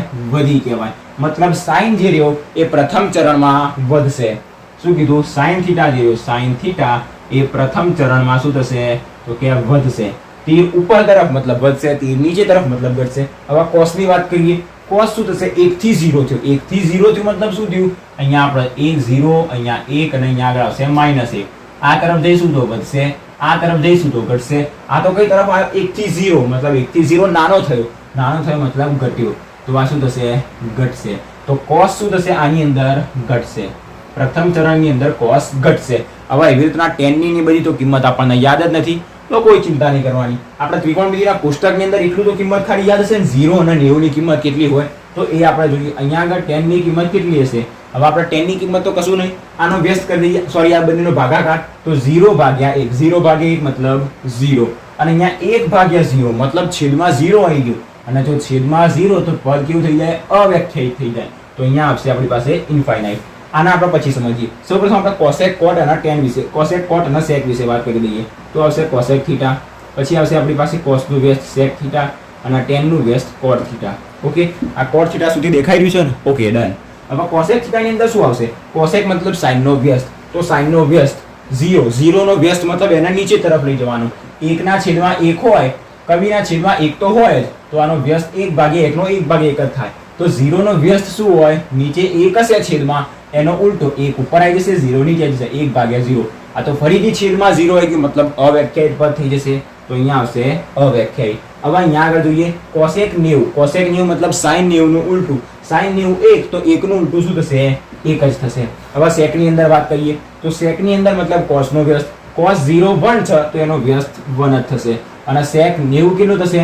આપણી પાસે cos 90 તો 0, 0 નો વ્યસ્ત કેવો થશે? અવ્યાખ્યાયિત થશે. મતલબ અહીંયા આવશે ઇન્ફાઇનાઇટ. હવે cot θ, cot θ મતલબ tan નો વ્યસ્ત. tan કેટલું છે? 0, 0 નો વ્યસ્ત અવ્યાખ્યાયિત. અને આપણી પાસે આવશે અહીંયા 90. tan કેટલો હતો? અવ્યાખ્યાયિત હતો. અવ્યાખ્યાયિત જેને આપણે શું લખીએ છીએ? 1/0. હવે આનું ઉલટું કરવાનું. ઉલટું મતલબ 0 ઉપર આવી જશે, 1 નીચે આવી જશે. તો 0/1 મતલબ આપણને શું મળશે? 0 મળશે. અને હવે તમે સમજો, sin cos થઈ ગયું, tan આવશે, પછી આવશે આપણી પાસે cosec, પછી આવશે આપણી પાસે sec અને cot. તો હવે આપણે જોઈએ આ શું થશે? વધશે કે ઘટશે? તો અહીંયા જોઈએ tan જે રહ્યો એ 0 થી અનંત સુધી ગયો. ઇન્ફાઇનાઇટ મતલબ અવ્યાખ્યાયિત, અનંત સુધી. આપણને ખબર ના હોય, અનંતમાં તો 100 સુધી પણ જાય, 1000 પણ જાય, લાખ, કરોડ, અબજ ગમે તે જગ્યાએ જાય. અનંત આગળ તરફ જશે, 0 થી આગળ તરફ. તો 0 થી અનંત તરફ ગયો મતલબ 0 થી આ તરફ ગયો મતલબ કેવો થયો? એ વધ્યો કહેવાશે. મતલબ tan જે રહ્યો એ પહેલા ચરણમાં વધશે. પછી cosec નું શું થશે? cosec તો અનંત થી આપણી પાસે 1 તરફ આવ્યો. અનંતમાં તો માની લઈએ કે 100 પણ હોય, 1000 પણ હોય, ત્યાંથી 1 તરફ આવે મતલબ આ તરફ આવે, મતલબ એ શું થયું કહેવાય? ઘટ્યો કહેવાય. તો cosec શું થશે? ઘટશે પ્રથમ ચરણની અંદર. sec આપણી પાસે 1 થી અનંત તરફ ગયો. 1 થી અનંત તરફ મતલબ કેવો થયો? વધ્યો. અને આ cot શું થયો? અનંત થી 0 તરફ આવ્યો. અનંત મતલબ છેક આગળ હતો, ત્યાંથી આ તરફ આવ્યો 0 તરફ, અને આ તરફ શું થશે? ઘટશે. કોની? એની કિંમતો. ઓકે, આ જે વધે ઘટે બધું શું જોઈ રહ્યા છીએ? તો જે વિધેયો રહ્યા sin θ, cos θ, tan θ, આ 6 વિધેય જે રહ્યા એ અલગ અલગ ચરણની અંદર કાં તો એની કિંમત વધે કાં તો એની કિંમત ઘટે. જ્યારે તમે અહીંયા આગળ 0 થી 90 સુધી આવશો તો cos θ ની કિંમત ઘટશે, cos θ ની કિંમત ઘટશે. આના ઉપરથી જ આપણે કીધું, એમને નહીં કીધું. જ્યારે sin θ ની કિંમત વધશે, આપણે આના ઉપરથી કીધું. આ વસ્તુ ખાલી આપણે સમજવાની છે કે જ્યારે જ્યારે તમે આ ચરણ પાર કરશો તો કયા વિધેય વધશે, કયા વિધેય ઘટશે. હવે એવી રીતના તમે અહીંયાથી અહીંયા સુધી આવશો મતલબ તમે શું કર્યું? બીજું ચક્કર કાપ્યું. મતલબ બીજા ચરણની અંદર હવે જોઈએ કે કયો વિધેય વધશે અને કયો વિધેય ઘટશે. તો બીજા ચરણની અંદર અહીંયાથી અહીંયા મતલબ આપણે ક્યાં આગળ આવ્યા? 90 થી આવ્યા હતા આપણે 180. હવે આને બધું ભૂલી જાઓ, આ બધે બધું હું ભૂસી દઉં, આના ખાલી રાખીએ અને આના રાખીએ. ઓકે, મેં તમને આગળ એક વસ્તુ શીખવાડી હતી એ ફરી એક વખત શીખવાડું.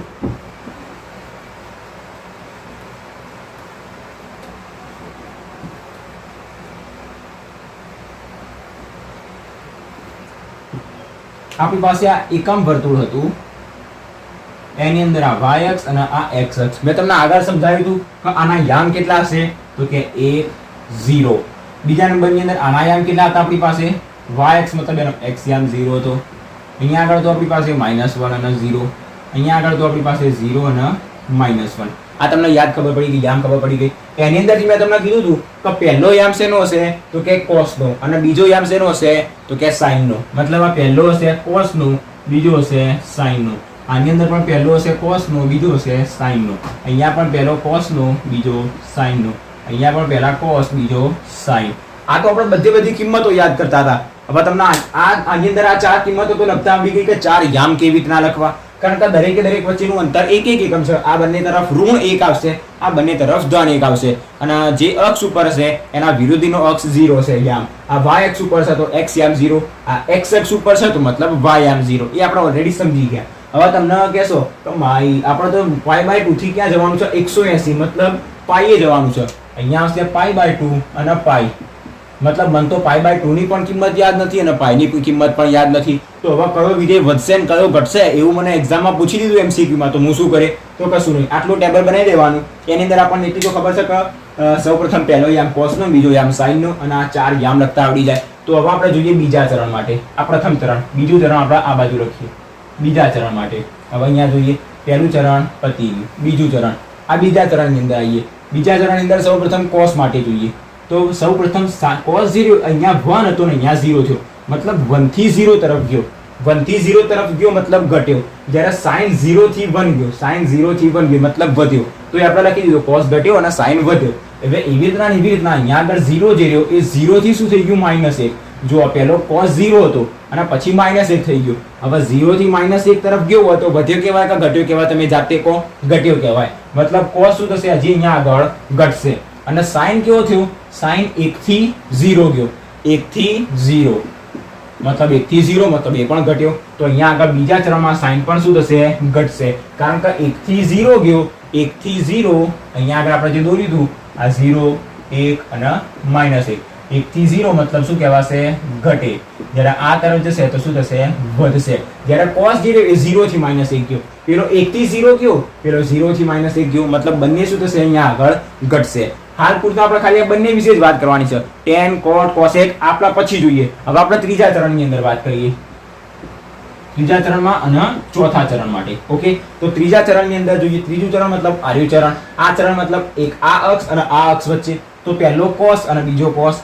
તો આ cos એટલે -1 0 મતલબ -1 થી 0 ગયો. અહીંયા જુઓ, -1 થી 0 મતલબ આ તરફ ગયો, એ તરફ શું થશે, વધશે. તો ત્રીજા ચરણની અંદર cos વધશે. હવે sin ની કિંમત જોઈએ. તો sin 0 હતો અને 0 નો થઈ ગયો -1, 0 નો -1, 0 નો -1 મતલબ હજી એની કિંમત ઘટી. તો sin થશે, ઘટશે. હવે આપણે જોઈએ ચોથા ચરણ માટે. ચોથા ચરણમાં cos 0 હતો અને 1 થઈ ગયું. ચોથું ચરણ મતલબ આ ચરણ, અહીંયાથી અહીંયા સુધી. તો સૌપ્રથમ અહીંયા હતા, પછી અહીંયા પહોંચ્યા. તો સૌપ્રથમ 0 હતા, પછી 1 એ પહોંચ્યા. હવે 0 થી 1 પહોંચ્યા મતલબ શું થયું, એને વધ્યું કહેવાશે. તો ચોથા ચરણની અંદર જે cos રહ્યો એ વધ્યો. હવે sin જોઈએ. sin -1 હતો અને 0 થયો, -1 થી 0 થયો મતલબ આ તરફ ગયો, મતલબ એ પણ શું થયો, વધ્યો. તો ચોથા ચરણની અંદર sin અને cos શું થયા, ઓકે સોરી. તો હવે આપણે સ્ટાર્ટ કરીએ tan થીટા માટે. sin થીટા અને cos થીટા માટે ખબર પડી ગઈ કયા ચરણમાં sin વધશે, કયા ચરણમાં cos વધશે. હવે tan માટેની વાત કરીએ. tan ની અંદર કશું જ વિચારવાનું નહીં. tan જે રહ્યો એ દરેકે દરેક ચરણમાં વધશે જ. આ નિયમ યાદ રાખવાનો. tan જે રહ્યો એ દરેકે દરેક ચરણમાં વધશે જ. પ્રથમ, બીજું, ત્રીજું, ચોથું કોઈ બી ચરણ હોય એની અંદર tan ની કિંમતો શું થશે, વધશે જ. હવે આપણે જોઈએ cosec અને sec માટે. તો શું cosec અને sec માટે બી આપણે આની જ કિંમતો નહીં ઉપયોગ કરવાનો. શું કરવાનું cosec અને sec માટે? જો sin વધતો હોય તો cosec ઘટતો હોય. શા માટે? કારણ કે બંને એકબીજાના વ્યસ્ત છે. વ્યસ્ત મતલબ શું, તો કે sin બરાબર 1 cosec. આ વધ તો આ ઘટ, આ ઘટ તો આ વધ, એ આપણને ખબર પડી જાય. ઓકે, તો અહીંયા આવશે cosec માટે. તો cosec અહીંયા આગળ જો sin વધે છે તો cosec ઘટે છે. અહીંયા સાઈન ઘટશે તો કોસેક વધશે, અહીંયા બી સાઈન ઘટશે તો કોસેક વધશે, અને અહીંયા સાઈન વધશે તો કોસેક શું થશે? ઘટશે. આવી રીતના આપણે યાદ રાખી દેવાનું. એવી રીતના સેક માટે શું થશે? તો કે સેક મતલબ કોસ નો વિરોધી. જો કોસ વધતો હશે તો સેક ઘટશે, અને કોસ ઘટતો હશે તો સેક વધશે. અહીંયા આગળ ઘટ્યો તો આ વધ્યો, અહીંયા આગળ કોસ ઘટશે તો સેક વધશે, અહીંયા આગળ વધે તો ઘટ. અને કોટ મતલબ શું? tan નો વિરોધી. હવે tan તો દરેકે દરેક ચરણમાં વધી જ જાય છે, તો કોટ બચારો શું કરશે? દરેક ચરણમાં ઘટતો જશે, કારણ કે tan અને કોટ પણ શું? બંને એકબીજાના વ્યસ્ત છે. ઓકે, આ વધી જશે તો આ ઘટી જ જશે, અને આ ઘટી જશે તો આ વધી જશે. પણ દરેક ચરણમાં tan કેવો થાય છે? વધી જાય છે. તો દરેક ચરણમાં કોટ કેવો થશે? ઘટી જશે. ઓકે, આટલી વસ્તુ થઈ ગઈ કે કયા ચરણમાં કયો વિધેય ધન હશે, કયો વિધેય ઋણ હશે. એ તો ઓકે, ઓલરેડી એ તો આપણે જોઈ લીધું. હવે આપણે કાલ કયું જોયું કે કયા ચરણમાં કયો વિધેય વધશે અને કયા ચરણમાં કયો વિધેય ઘટશે. આ કોષ્ટક આપણને ચોપડીની અંદર આપેલું છે, અને ચોપડીની અંદર પેજ નંબર 51 ઉપર આ કોષ્ટક આપેલું છે. પેજ નંબર 51 ઉપર. ઓકે, તમારે એની અંદરથી જોવું હોય તો એ પણ જોઈ શકો. ઓલરેડી મેં ચોપડામાં લખેલું જ છે, PDF માં તમને મળી જશે. આના પહેલા જે આપણે જોયું હતું કે કયા ચરણમાં કયો વિધેય ધન, કયો વિધેય ઋણ, એ પણ આપણને ચોપડીની અંદર પેજ નંબર 50 ઉપર આપેલું છે. આ ડાબી બાજુનું પેજ 50 છે, જમણી બાજુનું પેજ 51 છે. બંનેમાં નીચે તરફ આપણને કોષ્ટક જોવા મળતું હશે, જેની અંદર આપણને બંને વસ્તુઓ આપેલી છે. કોષ્ટક અહીંયાથી સૌપ્રથમ સમજવું પડશે, એના પછી તમે કોષ્ટક ઉપર ધ્યાન રાખજો. ડાયરેક્ટલી કોષ્ટક જોશો તો તમને ખબર નહીં પડશે પ્લસ માઇનસ શું કર્યું. ઓકે, એ દરેકે દરેક વસ્તુ આપણે અહીંયા આગળ જોઈ લીધી. સૌપ્રથમ આપણે શું જોયું? કયા ચરણમાં કયો વિધેય ધન હશે, કયો વિધેય ઋણ હશે, ઓલ STC ના રૂલ પરથી. બીજા નંબરની અંદર આપણે જોયું કે કયા ચરણમાં કયો વિધેય વધશે, કયો વિધેય ઘટશે. તમારે કોસેક માટે ચેક કરવું હોય તો તમે સાઈન ની કિંમત અહીંયા આગળ લઈ એની વિરોધી કિંમત પણ લઈ શકો, અથવા તો તમે શું કરી શકો? ઓનલાઈન ગમે ત્યાંથી તમારે શું કરવાનું? કોસેક ની કિંમત લાવવાની. કોસેક ની 0, 90, પછી 180 અને 270 અને 360 ની કિંમત લેજો. અહીંયા આપણે ના કીધું કે અહીંયા 0 થી -1 આવ્યું, 0 થી -1 આવ્યું મતલબ એ શું થઈ ગયું? ઘટી ગયું. મતલબ આપણે લખી દીધું કે એ ઘટશે. હવે આપણને કોસેક ની કિંમતો યાદ નથી તો શું કરીએ? ગમે ત્યાંથી ખાલી તમે કોસેક ની કિંમત લાવવાની. ઓનલાઈન દરેક જગ્યાએ તમને મળી જશે. તો તમને કોસેક ની કિંમત મળી ગઈ તો તમે જાતે પણ શોધી શકશો કે એની કિંમત વધશે કે ઘટશે. એ ડાયરેક્ટ તમને અહીંયાથી જવાબ મળી જશે. ઓકે, ઓનલાઈન ગમે ત્યાંથી કિંમત મળી જાય એના ઉપરથી આપણે શોધી શકાય. તો આ વસ્તુ થઈ ગઈ બીજા નંબરની, કે જેની અંદર આપણે શું જોયું? કયા ચરણમાં કયો વિધેય વધશે, કયો વિધેય ઘટશે. એના ઉપરથી એટલી વસ્તુ બી યાદ રાખજો કે દરેક ચરણમાં tan એ વધતું વિધેય છે, જ્યારે દરેક ચરણમાં cot એ ઘટતું વિધેય છે. ઓકે, તો આપણે આ વસ્તુ શીખી ગયા. હવે એ વસ્તુ થઈ ગઈ. હા, બીજી એક વસ્તુ આપણે જોવાની છે યુગ્મ વિધેયો વિશે. આપણને ખબર છે કે જ્યારે sin અને cosec જે રહ્યા, sin અને cosec જે રહ્યા, આ બંને વ્યસ્ત કહેવાશે. આ બંને વ્યસ્ત કહેવાશે. એના પછીનો ટોપિક આપણે નેક્સ્ટ જોઈએ. હવે આપણે શું જોવાનું છે હાલ? તો જો sin x આપેલું હોય તો કશો વાંધો નથી, પણ જો એવું આપેલું હોય અહીંયા sin x લખીએ, sin x કે sin θ, મતલબ શું? x એ શું હશે? થીટા હશે. આપણી પાસે કોઈ આમ ત્રિકોણ આપેલો હોય એની અંદર આ જે x પણ હોઈ શકે અને એની જગ્યાએ આ થીટા પણ હોઈ શકે. મતલબ x લખો કે થીટા લખો, બંને હશે તો શું? એક ખૂણો જ. ઓકે, પણ જો આપણને આવું આપેલું હોય sin -x, તો કોઈ ખબર જ ના પડી તો આ જે માઇનસ રહ્યું એ ક્યાં આવી જશે? બહાર આવી જશે. તો માઇનસ ઓફ sin x. અને આપણે ઉદાહરણથી પણ સમજી શકીએ, પણ એની હાલ કોઈ આપણને જરૂર નથી. હાલ પૂરતું ખાલી આપણે એટલું જ યાદ રાખવાનું છે કે જો sin -x હશે તો જે થીટાનું માઇનસ ચિહ્ન રહ્યું એ ક્યાં આવી જશે? બહાર આવી જશે. હવે આનું આવું cos માટે સમજજો કે જો cos -x હશે, -x, તો આ માઇનસ ગાયબ થઈ જશે. જ્યારે આપણે કહીએ કે cos જે રહ્યો એ માઇનસ ચિહ્ન ગળી જશે, cos જે રહ્યો એ માઇનસ ગળી જશે, મતલબ ગળી ગયો, ગાયબ થઈ ગયો. તો cos -x નું શું થઈ જશે? cos x. આવું શા માટે થયું? તો આપણે લખવું હોય તો લખી રાખજો કે cos અને sec જે રહ્યું તો આ બંને યુગ્મ વિધેય છે. કયા વિધેય? યુગ્મ વિધેય કહેવાશે. cos અને sec બંને યુગ્મ વિધેય છે, જેના કારણે એની અંદર માઇનસ શું થશે? ગાયબ થઈ જશે, માઇનસ ગળી જશે. આપણે આપણી ભાષામાં યાદ રાખીએ છીએ કે cos માઇનસ ગળી જશે. આપણે તો ખાલી cos માટે જ યાદ રાખીએ છીએ, એવું ને એવું sec માટે પણ હોય છે. ઓકે, તો sin -x બરાબર માઇનસ બહાર આવી જશે. જ્યારે cos ની અંદર જો માઇનસ હશે, થીટા ની અંદર કીધું માઇનસ. ઓકે, આ માઇનસ જે રહ્યું એ થીટા સાથે છે, તો -x જે રહ્યું ગળી જશે અને cos એનું જે માઇનસ ચિહ્ન રહ્યું એ ગાયબ થઈ જશે. ઓકે, તો આ બે વસ્તુ આપણે હાલ સમજવાની હતી. શા માટે? કારણ કે cos અને sec એ યુગ્મ વિધેય છે, જ્યારે બાકીના વિધેય કયા? તો કે sin, tan, cosec અને cot. તો આ ચાર વિધેય જે રહ્યા એ કેવા વિધેય કહેવાશે? અયુગ્મ વિધેય. કેવા? અયુગ્મ. આ બે યુગ્મ વિધેય છે અને જ્યારે આ ચાર અયુગ્મ વિધેય છે એના કારણે આપણે ખાલી એટલું યાદ રાખવાનું કે જો sin ની અંદર માઇનસ હશે તો બહાર આવી જશે, cos માઇનસ ગળી જશે. શા માટે cos માઇનસ ગળી જશે? કારણ કે cos એ યુગ્મ વિધેય છે, જ્યારે બાકીના શા માટે નહીં ગળી જતા? કારણ કે એ અયુગ્મ વિધેય છે. એક્ઝામ ની અંદર એવું ના લખતા કે cos માઇનસ ગળી જાય, આપણા શબ્દોની અંદર યાદ રાખીએ, ગળી જાય મતલબ ગાયબ થઈ જાય. ઓકે, તો આટલી વસ્તુ આપણે શીખવાની છે. cos અને sec યુગ્મ વિધેય, બાકીના 4 અયુગ્મ. ઉદાહરણ દ્વારા પણ મેં તમને સમજાવી દીધું. ઓકે, બીજા નંબરની અંદર હવે આપણે સમજવાનું છે કે sin અને cos એ ઓકે, અને હવે આપણા મેન જે મેં તમને કીધું હતું કે sin 90 + θ 90 - θ cos 90 + θ 90 - θ એ મેન વસ્તુ હવે આપણે સમજવાની છે. તો આના આપણે પૂછી દઈએ અને એ મેન વસ્તુ ઉપર આપણે સ્ટાર્ટ કરીએ. તો હવે આપણે જોઈએ જે જોવાનું હતું એ શું જોવાનું છે. તો સૌપ્રથમ આપણે એક એકમ વર્તુળ દોરીએ. આપણી પાસે એવા એકમ વર્તુળ, બરાબર. આની અંદર આ y અક્ષ, આ x અક્ષ, આ ખૂણો આવશે 0, આ ખૂણો આવશે π/2 જેને 90 કહીએ, આ આવશે π, આ આવશે 3π/2 અને અહીંયા આગળ આપણી પાસે આવશે 2π. એટલે 0 ઉપર રહેવાનું તારે અને 2. ઓકે, દરેકને ખબર પડી ગઈ. આ પ્રથમ ચરણ હશે, બીજું ચરણ હશે, ત્રીજું ચરણ હશે અને ચોથું ચરણ હશે. પ્રથમ ચરણની અંદર દરેકે દરેક વિધેય ધન હશે. અહીંયા આગળ s મતલબ sin અને cosec કેવા હશે? ધન હશે. t મતલબ tan અને cot કેવા હશે? ધન. જ્યારે all s t c મતલબ અહીંયા કયા વધ્યા? તો કે cos અને sec. આ બંને કેવા હશે? ધન હશે, બાકી બધા ઋણ હશે. આ વસ્તુ યાદ હશે. તો હવે આગળની વસ્તુ આપણે સ્ટાર્ટ કરીએ. હવે બીજી એક વસ્તુ યાદ રાખી લો કે x અક્ષ ઉપર જ્યારે બી આપણી પાસે કોઈ વિધેય હશે, x અક્ષ ઉપર હશે તો વિધેય બદલાશે નહીં. શું કીધું? વિધેય બદલાશે નહીં.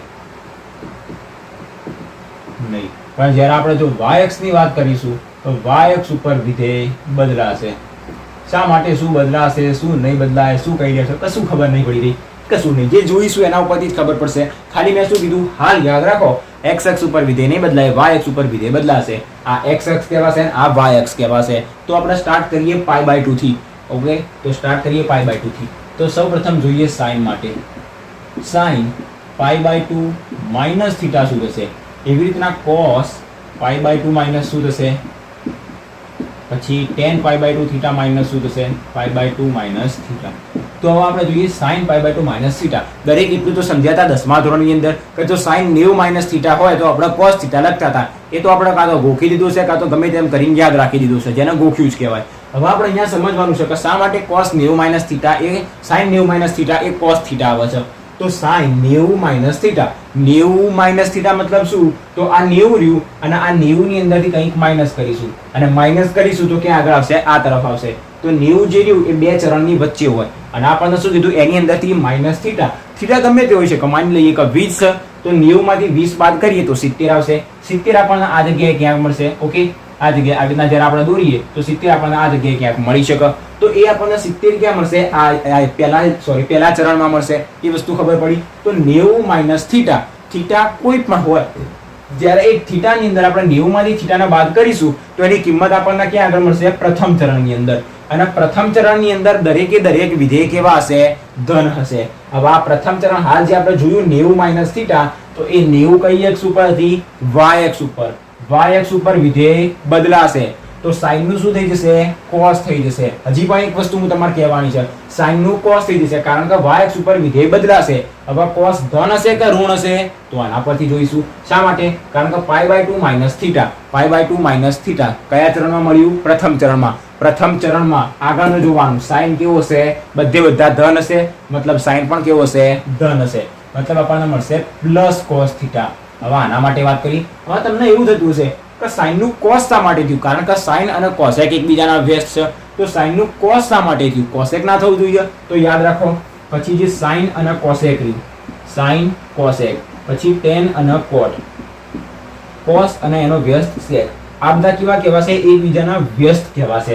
શું કહેવાશે? એકબીજાના વ્યસ્ત. હવે જ્યારે જોજો કે જે sin અને cos રહ્યો, પછી cosec અને sec, cosec અને cot રહ્યો, જ્યારે tan અને cot રહ્યો, tan અને cot, cosec અને sec. આ બધા શું કહેવાશે? એકબીજાના કોટિકોણીય વિધેય. શું કહેવાશે? કોટિકોણીય વિધેય.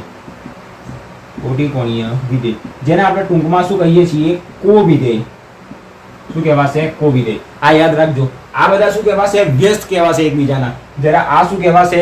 કોટી કોણીય વિધેય, જેને આપણે કોવિધેય, એકબીજાના કોવિધેય કહેવાશે. મતલબ sin નું cos થશે, cos નું sin થશે, cosec નું sec, sec નું cosec, tan નું cot અને cot નું tan થશે. શેની અંદર? તો કે 90 - θ, 180 - θ, 280 - θ, 280 પ્લસ θ, એ બધાની અંદર sin નું શું થશે? cos, cos નું sin. એ બધા શું કહેવાશે? એકબીજાના કોટી કોણીય વિધેય જે છે એમાં બદલાશે. તો આની અંદર એકબીજાના વ્યસ્તનું કોઈ જ કામ નહીં આવે. શું થશે? બધા કોટી કોણીય વિધેય જે રહ્યા એ એકબીજા પ્રમાણે બદલાશે.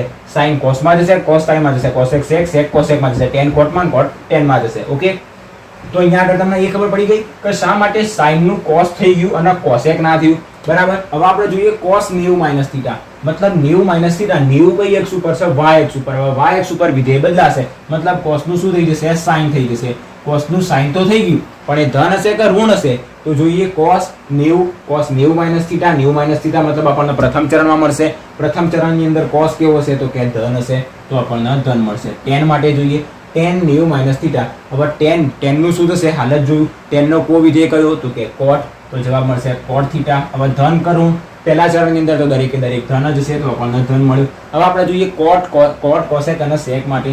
તો cot π/2 - θ. હવે જ્યારે π/2 પ્લસ θ આવે ત્યારે જોજો, અહીંયા આગળ આવશે cosec π/2 પ્લસ માઇનસ θ અને આવશે આપણી પાસે sec π/2 - θ. હવે અહીંયા π/2 - θ કરીએ, મતલબ સમજો આ π/2 રહ્યો એની અંદરથી θ માઇનસ કરીએ, મતલબ આ ચરણની અંદરથી અહીંયાથી કોઈ પણ માઇનસ કરશો તો તમને દરેક કિંમતો જે રહી એ પહેલા ચરણમાં જ મળશે. અને પહેલા ચરણમાં દરેક ધન જે વિધેય રહ્યા કેવા છે? ધન છે. અહીંયાથી તમે કોઈ બી કિંમત માઇનસ કરો તો તમે પહેલા ચરણમાં જ આવશો. હવે 90 ની અંદર તમે કંઈક એડ કરશો, 90 પ્લસ θ કરશો, મતલબ તમે અહીંયા આગળ ક્યાંક આવી જશો. અહીંયા આ જગ્યાએ કોઈ પણ જગ્યાએ આવી શકો, મતલબ તમે 90 ની અંદર કંઈક એડ કરશો તો બીજા ચરણમાં આવશો. પણ 90 માંથી કંઈક માઇનસ કરશો તો તમે પ્રથમ ચરણની અંદર આવશો. ઓકે, અને પ્રથમ ચરણની અંદર દરેક વિધેય કેવા હોય છે? ધન જ હોય છે. તો cot નું શું થઈ જશે? tan થઈ જશે, તો tan θ. હવે cosec નું શું થઈ જશે? તો કે sec θ. અને sec નું શું થઈ જશે? તો કે cosec θ. આ તો બહુ જ બેઝિક હતું, દરેકને ખબર પડી ગઈ. અને હવે આપણે ઉતરીએ પ્લસ ઉપર. sin 90 - θ cos θ થયું. હવે sin 90 પ્લસ θ કેટલું થશે? તો જોઈએ sin 90 મતલબ π/2 પ્લસ θ બરાબર શું થશે? આ રહ્યો આપણી પાસે 90 પ્લસ θ મતલબ 90 અહીંયા આગળ કઈ અક્ષ ઉપર આવી? y અક્ષ ઉપર. y અક્ષ ઉપર આવશે મતલબ વિધેય બદલાશે. સ્ટેપ બાય સ્ટેપ સૌપ્રથમ વિધેય બદલાશે. મતલબ sin નું શું થઈ જશે? cos θ થઈ જશે. એ cos θ ધન હશે કે ઋણ હશે? હવે એ જોઈએ. અહીંયા આ તરફથી આ બાજુ આયા, 90 ની અંદર કંઈક એડ કર્યું, 90 માં એડ કર્યું મતલબ તમે બીજા ચરણમાં આયા. હવે બીજા ચરણની અંદર sin અને cosec ધન હશે, બાકી બધા ઋણ હશે. તો sin અને cosec જ્યારે આપણી પાસે શું હોય? sin. પાછળનું નહીં જોવાનું તો cos θ કેવો છે? તો cos અહીંયા ઋણ હશે તો માઇનસ ના લગાવી દેતા, આપણે આગળનું પદ જોવાનું. sin 90, sin માં 90 પ્લસ θ એડ કર્યું, મતલબ અહીંયા sin કેવો હશે? તો કે ધન, મતલબ આનો જવાબ આપણને કેવો મળશે? ધનમાં મળશે. ઓકે, તો આ sin 90 પ્લસ θ થઈ ગયું. હવે એવી રીતના આપણે જોઈએ cos 90 પ્લસ θ, મતલબ cos π/2 પ્લસ θ, π/2 પ્લસ θ. cos ની અંદર π/2 પ્લસ θ એડ કરીએ તો π/2 કઈ અક્ષ ઉપર છે? તો કે y અક્ષ ઉપર, મતલબ વિધેય બદલાશે. cos નું થઈ જશે sin θ અને π/2 કયું વિધેય છે આપણી પાસે? cos. બીજા ચરણની અંદર cos કેવો હશે? ઋણ હશે, મતલબ આપણને મળશે માઇનસ sin θ. હવે એવી રીતના tan π/2 પ્લસ θ કરીશું તો શું મળશે? જો π/2 મતલબ x અક્ષ ઉપર. જ્યારે બી તમે અહીંયા એવું જુઓ કે π/2 પ્લસ θ, π/2 માઇનસ θ, વિધેય કોઈ બી હોય, પછી 3π/2 પ્લસ θ, 3π/2 માઇનસ θ, એ સિવાય 5π/2 પ્લસ θ, 5π/2 માઇનસ θ, 7π/2 પ્લસ θ, 7π/2 માઇનસ θ, એવું 7π/2, 5π/2, π/2, 3π/2 જુઓ, મતલબ વિધેય બદલી લેવાનું. પણ જો π, 2π, 3π માઇનસ θ, 4π પ્લસ θ, 5π પ્લસ θ, 6π માઇનસ θ, એવો પૂર્ણ વિધેય આવે 6π, 5π, 7π, 8π, 9π, તો શું કરવાનું? વિધેય બદલાશે નહીં, કારણ કે એ બધા શેના ઉપર આવશે? x અક્ષ ઉપર આવશે. જ્યારે π/2, π/3, π/2, 5π/2 જે બાય 2 આવે, છેદમાં 2 આવે, એ બધા x અક્ષ સોરી y અક્ષ ઉપર આવે. મતલબ એના વિધેય શું થશે? y અક્ષ ઉપર વિધેય બદલાઈ જશે. તો અહીંયા π/2 મતલબ વિધેય બદલાઈ જશે. tan નું શું થઈ જશે? cot θ થઈ જશે. હવે tan જે રહ્યો બીજા ચરણની અંદર π/2 પ્લસ θ, π/2 પ્લસ θ મતલબ કયા ચરણમાં આવશે? બીજા ચરણમાં. કેવી રીતે? તો કે 90 ની અંદર કંઈક એડ કરીએ, 90 માં 10 એડ કરીએ તો 100 થાય. હવે 100 ક્યાં આગળ આવે? અહીંયા આગળ ક્યાંક આવે. તો એ કયા ચરણમાં આવીને ઉભો રહી ગયો? બીજા ચરણમાં. અને બીજા ચરણમાં tan કેવો હશે? ઋણ હશે. ઓકે, તો tan માટે થઈ ગયું. હવે શેના માટે વધ્યું? cot, cosec અને sec. વિડીયોને પોઝ કરો અને એના માટે જાતે તમે શોધો. તો સૌપ્રથમ જોઈએ cot pi/2 પ્લસ થીટા, પછી જોઈએ cosec pi/2 પ્લસ થીટા અને જોઈશું sec pi/2 પ્લસ થીટા. તો સૌપ્રથમ દરેકે દરેક વિધેય જે રહ્યા y અક્ષ ઉપર છે pi/2 છે, મતલબ વિધેય તો બદલાશે. તો cot નું શું થઈ જશે? tan થઈ જશે. પછી cosec નું થઈ જશે sec થીટા અને આપણી પાસે sec નું થઈ જશે cosec થીટા. હવે કયો ધન ને કયો ઋણ? તો નિયમ શું કહે? sin અને cosec ધન, બાકી બધા ઋણ. તો અહીંયા cosec જ છે તો એ કેવો રહેશે? ધન, બાકી બંને ઋણ. પાછળના નહીં જોવાના, જે પ્રશ્ન રહ્યો એના આપણે જોવાનું. તો cot 90 plus theta minus tan theta મળશે, cosec 90 plus theta plus sec theta અને sec pi/2 પ્લસ થીટા મતલબ 90 પ્લસ થીટા આપણને મળશે માઇનસ cosec થીટા. ઓકે, અહીંયા સુધી દેખાયું છે? ડન. ઓકે, કમ્પ્લીટ અહીંયા સુધી થઈ ગયું. આપણે શેના માટે જોયું? pi/2 plus theta, pi/2 minus theta. હવે આપણે શું જોઈએ? pi માઇનસ થીટા અને pi plus theta. Pi minus theta મતલબ પાઈ મતલબ 180 માઇનસ થીટા, થીટા કોઈ બી હોઈ શકે, 180 માઇનસ 20 પણ હોઈ શકે. તો જ્યારે આપણે એને માઇનસ કરીશું તો ક્યાં આગળ આવશે? એ ખૂણો અહીંયા આગળ ક્યાંક આવી શકે. એની અંદર કંઈક એડ કરીએ તો શું લખીએ? પાઈ પ્લસ થીટા. પાઈ પ્લસ થીટા. હવે થીટા 20 હોય તો પાઈ પ્લસ થીટા મતલબ 180 પ્લસ 20 મતલબ 200 મળે.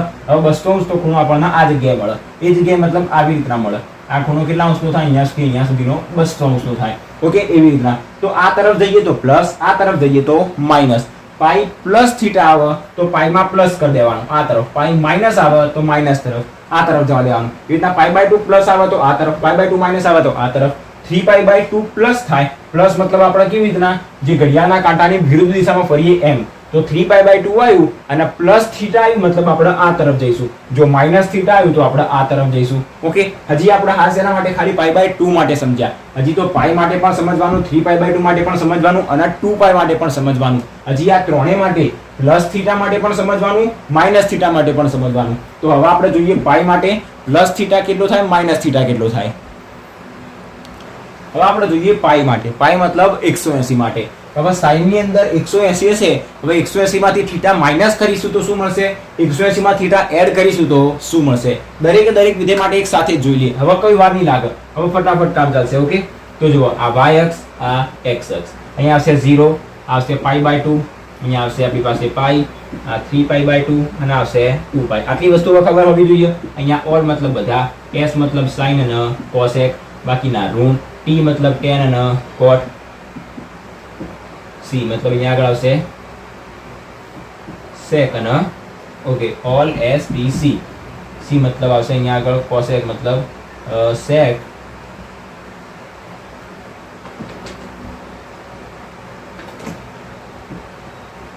અને cos. Okay, all s t c મતલબ sec અને cos. cos અને sec લખો કે sec અને cos લખો. ઓકે, કોઈ ફરક નહીં પડે. ડન. આની અંદર તમને સમજણ પડી ગઈ, આટલી વસ્તુ ખબર પડી ગઈ. ઓલ s t અને c. અહીંયા c મતલબ cos થશે, sec નીચે તરફ લખીએ. ઓકે, જેથી કોઈ પ્રોબ્લેમ ના થાય. હવે આપણે જોવાનું છે sin pi minus theta. Pi minus theta આ જો આપણી પાસે પાઈ માઇનસ થીટા મતલબ આ તરફ જશે. આ તરફ છે કે અહીંયા સુધી નહીં આવી જાય, અહીંયા સુધી જ આવશે. ઓકે, આની આગળ નહીં જાય, અહીંયા સુધી જ આવશે. મતલબ એ કયું ચરણ થયું? આ પહેલું, આ બીજું, આ ત્રીજું અને ચોથું. મતલબ પાઈમાં જ તમે કંઈક માઇનસ કરશો તો તમે બીજા ચરણમાં આવીને પડશો અને બીજા ચરણમાં તમે આયા મતલબ શું થશે? બીજા ચરણમાં sin અને cosec ધન હશે, બાકી બધા ઋણ હશે. અને હવે મેન વાત યાદ રાખો, જ્યારે આપણી પાસે પાઈ આવે, 2pi આવે, 3pi, 4pi, 5pi, 6, 7, 8 ગમે તેવા એવા પાઈ આવે તો નિયમ શું કહે છે? એ x અક્ષ ઉપર આવશે.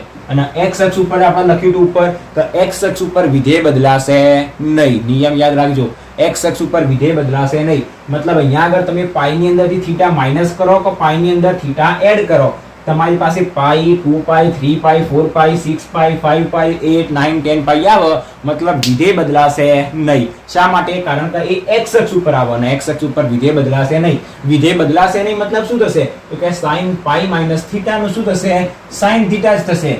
એ ધન થશે કે ઋણ એ તો આપણે હાલ જોઈએ. તો sin 90 માઇનસ થીટા આવે, 90 minus theta sorry 180 minus theta આવે, 360 માઇનસ થીટા આવે, 720 માઇનસ થીટા આવે. મતલબ શું થશે? જ્યારે પાઈ, 2pi, 3pi, 4, 6, 5pi જેવું આવે મતલબ વિધેય બદલાશે નહીં. sin નું sin જ રહેશે.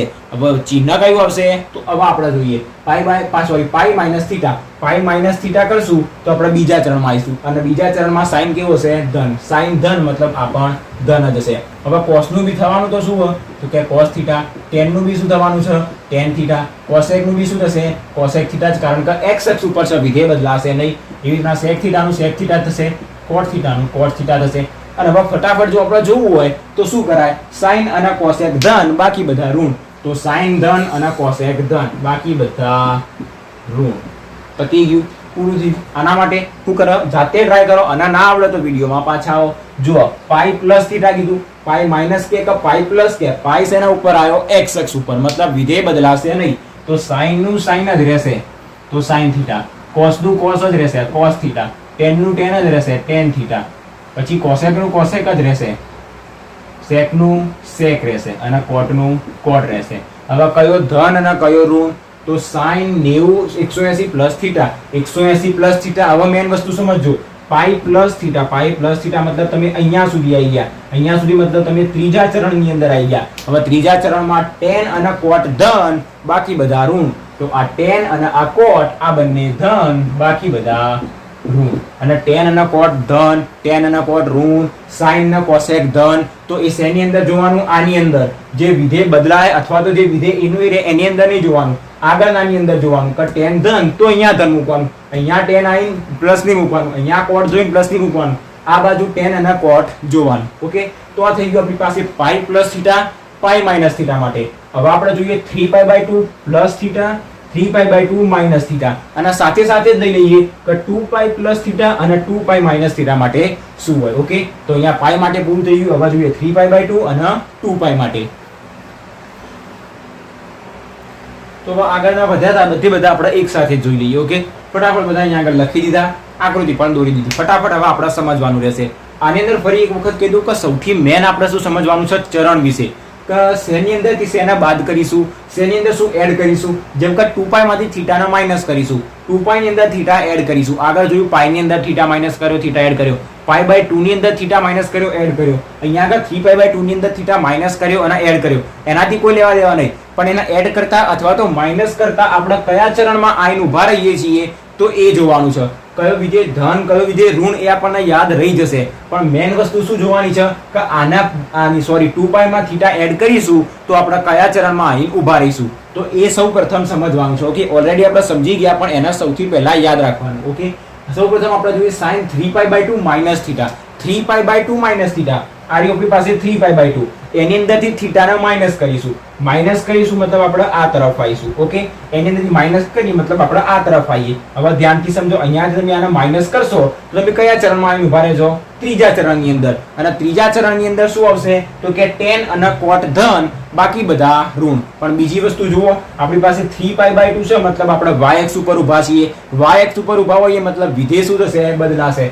મતલબ sin નું શું થઈ જશે, cos થીટા થઈ જશે. અને આપણી પાસે ચિહ્ન કયું આવશે, ધન કે ઋણ, તો જોઈએ sin. ત્રીજા ચરણમાં sin કેવો હશે, ઋણ હશે, મતલબ આપણને મળશે માઇનસ cos થીટા. હવે આપણને એટલી તો ખબર પડી ગઈ કે આપણે 3π/2 વાળા ઉપર ઉભા છીએ, y અક્ષ ઉપર ઉભા છીએ, મતલબ દરેકના વિધેય તો શું થશે, બદલાશે. તો cos નું થઈ જશે sin થીટા. ઓકે, cos નું થઈ જશે sin થીટા. હવે cos આની અંદર ધન છે કે ઋણ, તો કે ઋણ. ખાલી tan અને cot જ ધન આવશે. આ tan અને આ cot આ બંને ધન, બાકી બધા ઋણ. હવે tan નું શું થઈ જશે, cot થઈ જશે. તો કે આપણી પાસે આવશે cot થીટા, આપણી પાસે આવશે cot થીટા. પણ cot થીટા કેવો હશે, ધન. શા માટે, કારણ કે tan અને cot ધન છે. tan ધન હશે એટલે અહીંયા આગળ પ્લસ ચિહ્ન આવશે. ઓકે, હવે આપણે જોઈએ cosec. cosec નું શું થઈ જશે, sec થીટા થઈ જશે. પણ sec થીટા કેવો હશે, માઇનસ, કારણ કે cosec અહીંયા આગળ ઋણ હશે.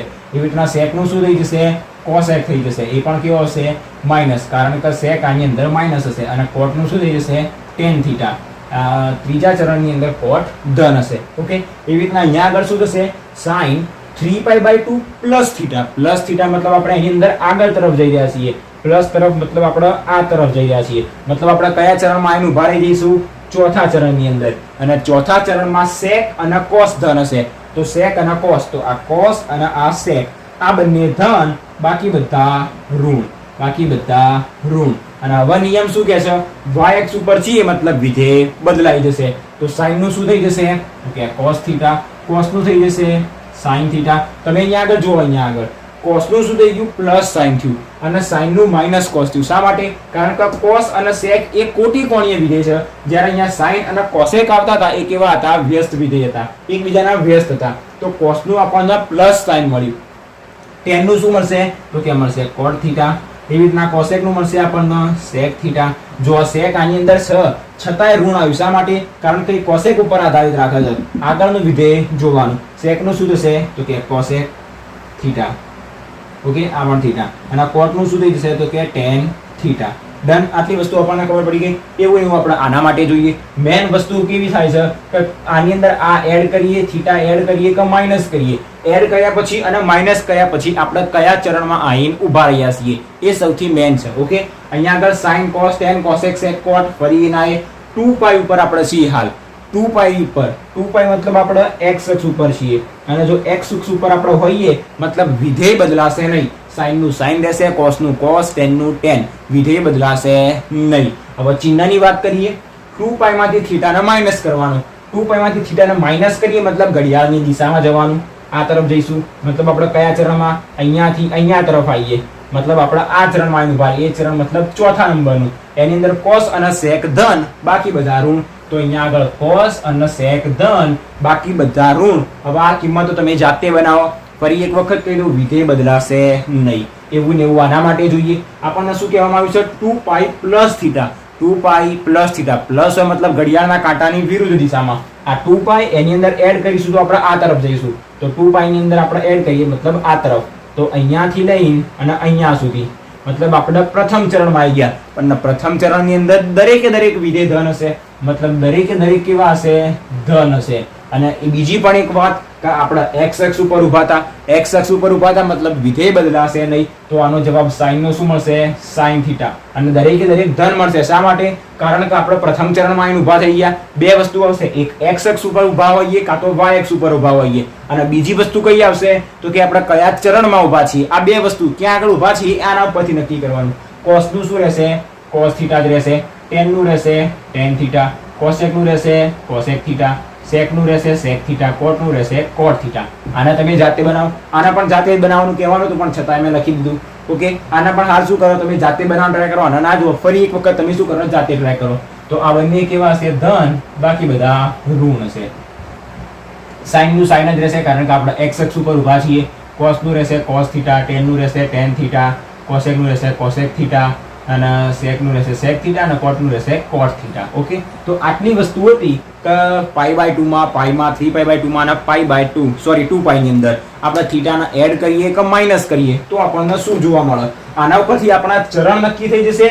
અને x અક્ષ હોય કે y અક્ષ હોય એની અંદર કયો વિધેય કેવો રહેશે? કોન્સ્ટન્ટ રહેશે. અને કયો વિધેય કોન્સ્ટન્ટ નહીં રહે મતલબ કયો વિધેય બદલાશે અને કયો વિધેય બદલાશે નહીં. આના ઉપરથી આપણને એ વસ્તુ પાકી થઈ જશે. તમે જ્યારે આ જે આપણે રહ્યું સાઇન કોસ આ દરેક દરેક આ બાર અને આ બાર, આર્યા બાર અને આર્યા બાર, એની અંદર થીટા માઇનસ કર્યા, થીટા એડ કર્યા. આ શેના માટે જોયા? 3π/2 અને 2π માટે. આગળ π/2 અને π માટે પણ આપણે જોયા. તો આટલા આ 12 કેટલા થયા? 24. અને આ બંનેના 24 48. જે તમે આવા દાખલા જ્યારે સોલ્વ કરી દેશો અને આ 48 એ 48 નાના નાના પ્રશ્નો કહેવાય. ઓકે, કે શું જવાબ મળે આપણને? આવું કરીએ તો આવું મળે. ઓકે, તો એ 48 એ 48 જ્યારે તમે સોલ્વ કરી દેશો તો તમે એની અંદર તો પાકા થઈ જશો કે કયા ચરણમાં કયું વિધેય ધન આવશે, કયું ઋણ આવશે, ક્યારે કોઈ વિધેય બદલાશે, ક્યારે કોઈ વિધેય નહીં બદલાય, અને ક્યારે એનું ચિહ્ન પ્લસ આવશે, ક્યારે એનું ચિહ્ન માઇનસ આવશે. આ દરેકે દરેક વસ્તુની અંદર તમે બહુ જ પાકા થઈ જશો. ઓકે, તો જ્યારે 48 આવા પ્રશ્નોને તમે સોલ્વ કરી દીધા કે sin 2π પ્લસ થીટા શું થશે? મોઢે બોલવાનું હવે sin 2π પ્લસ થીટા. તો 2π પ્લસ થીટા મતલબ 2π એટલે ક્યાં આવશે? 0 આગળ. 0 થી ઉપર જઈશું મતલબ પ્રથમ ચરણની અંદર. પ્રથમ ચરણની અંદર બધા ધન હશે મતલબ sin નું ચિહ્ન કેવું આવશે? ધન આવશે. અને 2π મતલબ આપણે x અક્ષ ઉપર ઊભા હતા તો x અક્ષ ઉપર sin નું શું આવશે? sin. તો મતલબ આપણને મળશે પ્લસ sin થીટા મતલબ જેને આપણે કહી દઈએ sin થીટા. ઓકે, શાંતિ શાંતિથી કોઈ ઉતાવળ નહીં કરવાની. સ્ટેપ બાય સ્ટેપ યાદ રાખવાનું. ક્યાં આગળ ઊભા છીએ? x અક્ષ ઉપર કે y અક્ષ ઉપર? તો વિધેય બદલાશે. sin હતું તો sin રહેશે. sin નું cos પણ થઈ જશે ક્યારે? y અક્ષ ઉપર ઊભા હોય ત્યારે. હવે આપણે π/2 હતા એની અંદરથી થીટા માઇનસ કર્યા. માઇનસ કર્યા મતલબ આપણે ક્યાં આગળ આવ્યા? પ્રથમ ચરણની અંદર. જો એડ કરીશું તો આપણે બીજા ચરણની અંદર આવીશું. અને બીજા ચરણની અંદર sin અને cosec ધન હોય, બાકી બધા ઋણ હોય. તો આવી રીતના આરામથી શાંતિથી વિચારવાનું એટલે તમે બહુ જ સરળતાથી શું કરી શકશો? એને ગણી શકશો. તો એક આપણે આટલી વસ્તુ સમજવાની હતી અને એને આપણે ગણી લીધી. ઓકે, જો આની અંદર આ દરેકે દરેક વસ્તુ મેં ચોપડાની અંદર લખેલી છે PDF ની અંદર, પણ બીજા જે બાકીના 3-4 વિધેય જે રહ્યા એ મેં તમને જાતે કરવાના કીધા છે. તો તમે આને જાતે પ્રેક્ટિસ કરો, અને જો ના આવડે તો આનો સ્ક્રીનશોટ લઈ લેજો, કારણ કે PDF ની અંદર લખેલા છે પણ મેં બધા નહીં લખ્યા. દરેકની અંદર 3 લખેલા છે, sin, cos, tan, પછી cosec, sec અને cot તમારે જાતે કરવાના કીધા છે. ઓકે, જે મેં તમને અહીંયા આગળ સમજાવી દીધા. હવે આપણે સમજવાનું છે દરેકે દરેક જે sin થીટા રહ્યો, cos થીટા રહ્યો એના આલેખ વિશે, અને આલેખ પછી આપણે એને સમજવાનું છે એના વિસ્તાર વિશે. ઓકે, તો આપણે આની અંદર કમ્પ્લીટ થઈ ગયું. હવે આપણે સમજીએ બધા વિધેયોના આલેખ વિશે. તો સૌપ્રથમ આપણે પહેલો આલેખ જોઈએ sin થીટા માટે. આપણને કોઈ ફંક્શન આપેલું છે પહેલા નંબરમાં, જેને આપણે શું કહીએ છીએ, sin થીટા. ફંક્શનને આપણે કહીએ f of x. f of x ને આપણે y તરીકે પણ દર્શાવીએ, અને એની જગ્યાએ આપણને આપી છે sin થીટા. આપણને fx બરાબર sin થીટા આપો, y બરાબર sin થીટા આપો, px આપો, py આપો, કોઈ બી આપો. Okay, px, py, qx, qy બધા શું કહેવાય, એક ફંક્શન કહેવાય. તો ફંક્શન મતલબ વિધેય. તો fx બરાબર y બરાબર પણ sin થીટા આપો. આપણે સમજી જવાનું કે એક વિધેય આપ્યું છે sin થીટા, અને એનો આલેખ આપણને દોરવાનું કીધું છે. જો તમને એક્ઝામની અંદર આલેખ દોરવાનો નહીં પૂછે, પણ એવું પૂછી શકે કે આ આર્યો એક આપણને આલેખ આપેલો રહ્યો, તો આ આલેખ કોનો છે, sin થીટાનો, cos થીટાનો, tan, cosec, cot, sec કોનો આલેખ છે, એટલું ખાલી આપણને જોઈને ખબર પડી જવી જોઈએ. અને જો ડાયરેક્ટ આપણને આલેખ યાદ ના હોય તો આપણને ત્રિકોણમિતિની કિંમતોની કોષ્ટકની કિંમત યાદ હોવી જોઈએ, જેના ઉપરથી આપણે હાલ આલેખ દોરીશું. આપણી પાસે થઈ ગઈ x અક્ષ, અહીંયા આપણી પાસે આવશે આ y અક્ષ, તેનો બંધ થઈ જાય છે. ઓકે, આ x અક્ષ અને આપણી પાસે આવશે આ y અક્ષ. x અક્ષ ઉપર આપણે શું લઈશું, તો સૌપ્રથમ અહીંયા 0 આવશે.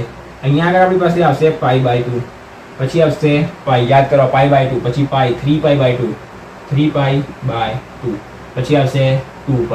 એના પછી પણ આગળ આવે 5π/2, પછી 3π, પછી 7π/2, પછી 4π. એ બધું આપણે નહીં જોયું, હાલ આપણે આટલું જોઈએ. પછી જોઈએ -π/2, અહીંયા આવશે -π, -3π/2 અને આવશે -2π. ઓકે, હવે અહીંયા આગળ આપણે શું લઈશું, અહીંયા બી π/2 પાઈ એવું લઈશું ના, અહીંયા આગળ આપણે શું લઈશું, એની કિંમત લઈશું એકમ વર્તુળ. યાદ રાખીએ ખાલી હાલ પૂરતું આપણે, એકમ વર્તુળ કે જેની ત્રિજ્યા હશે 1 એકમ, તો અહીંયા 1, અહીંયા હશે આપણી પાસે નીચે તરફ મતલબ -1. આ -1 દેખાઈ રહ્યું છે ને, બસ. ઓકે, હવે આપણે sin થીટાની કિંમત સ્ટાર્ટ કરીએ. π/2 મતલબ આપણે કહીએ એના 90.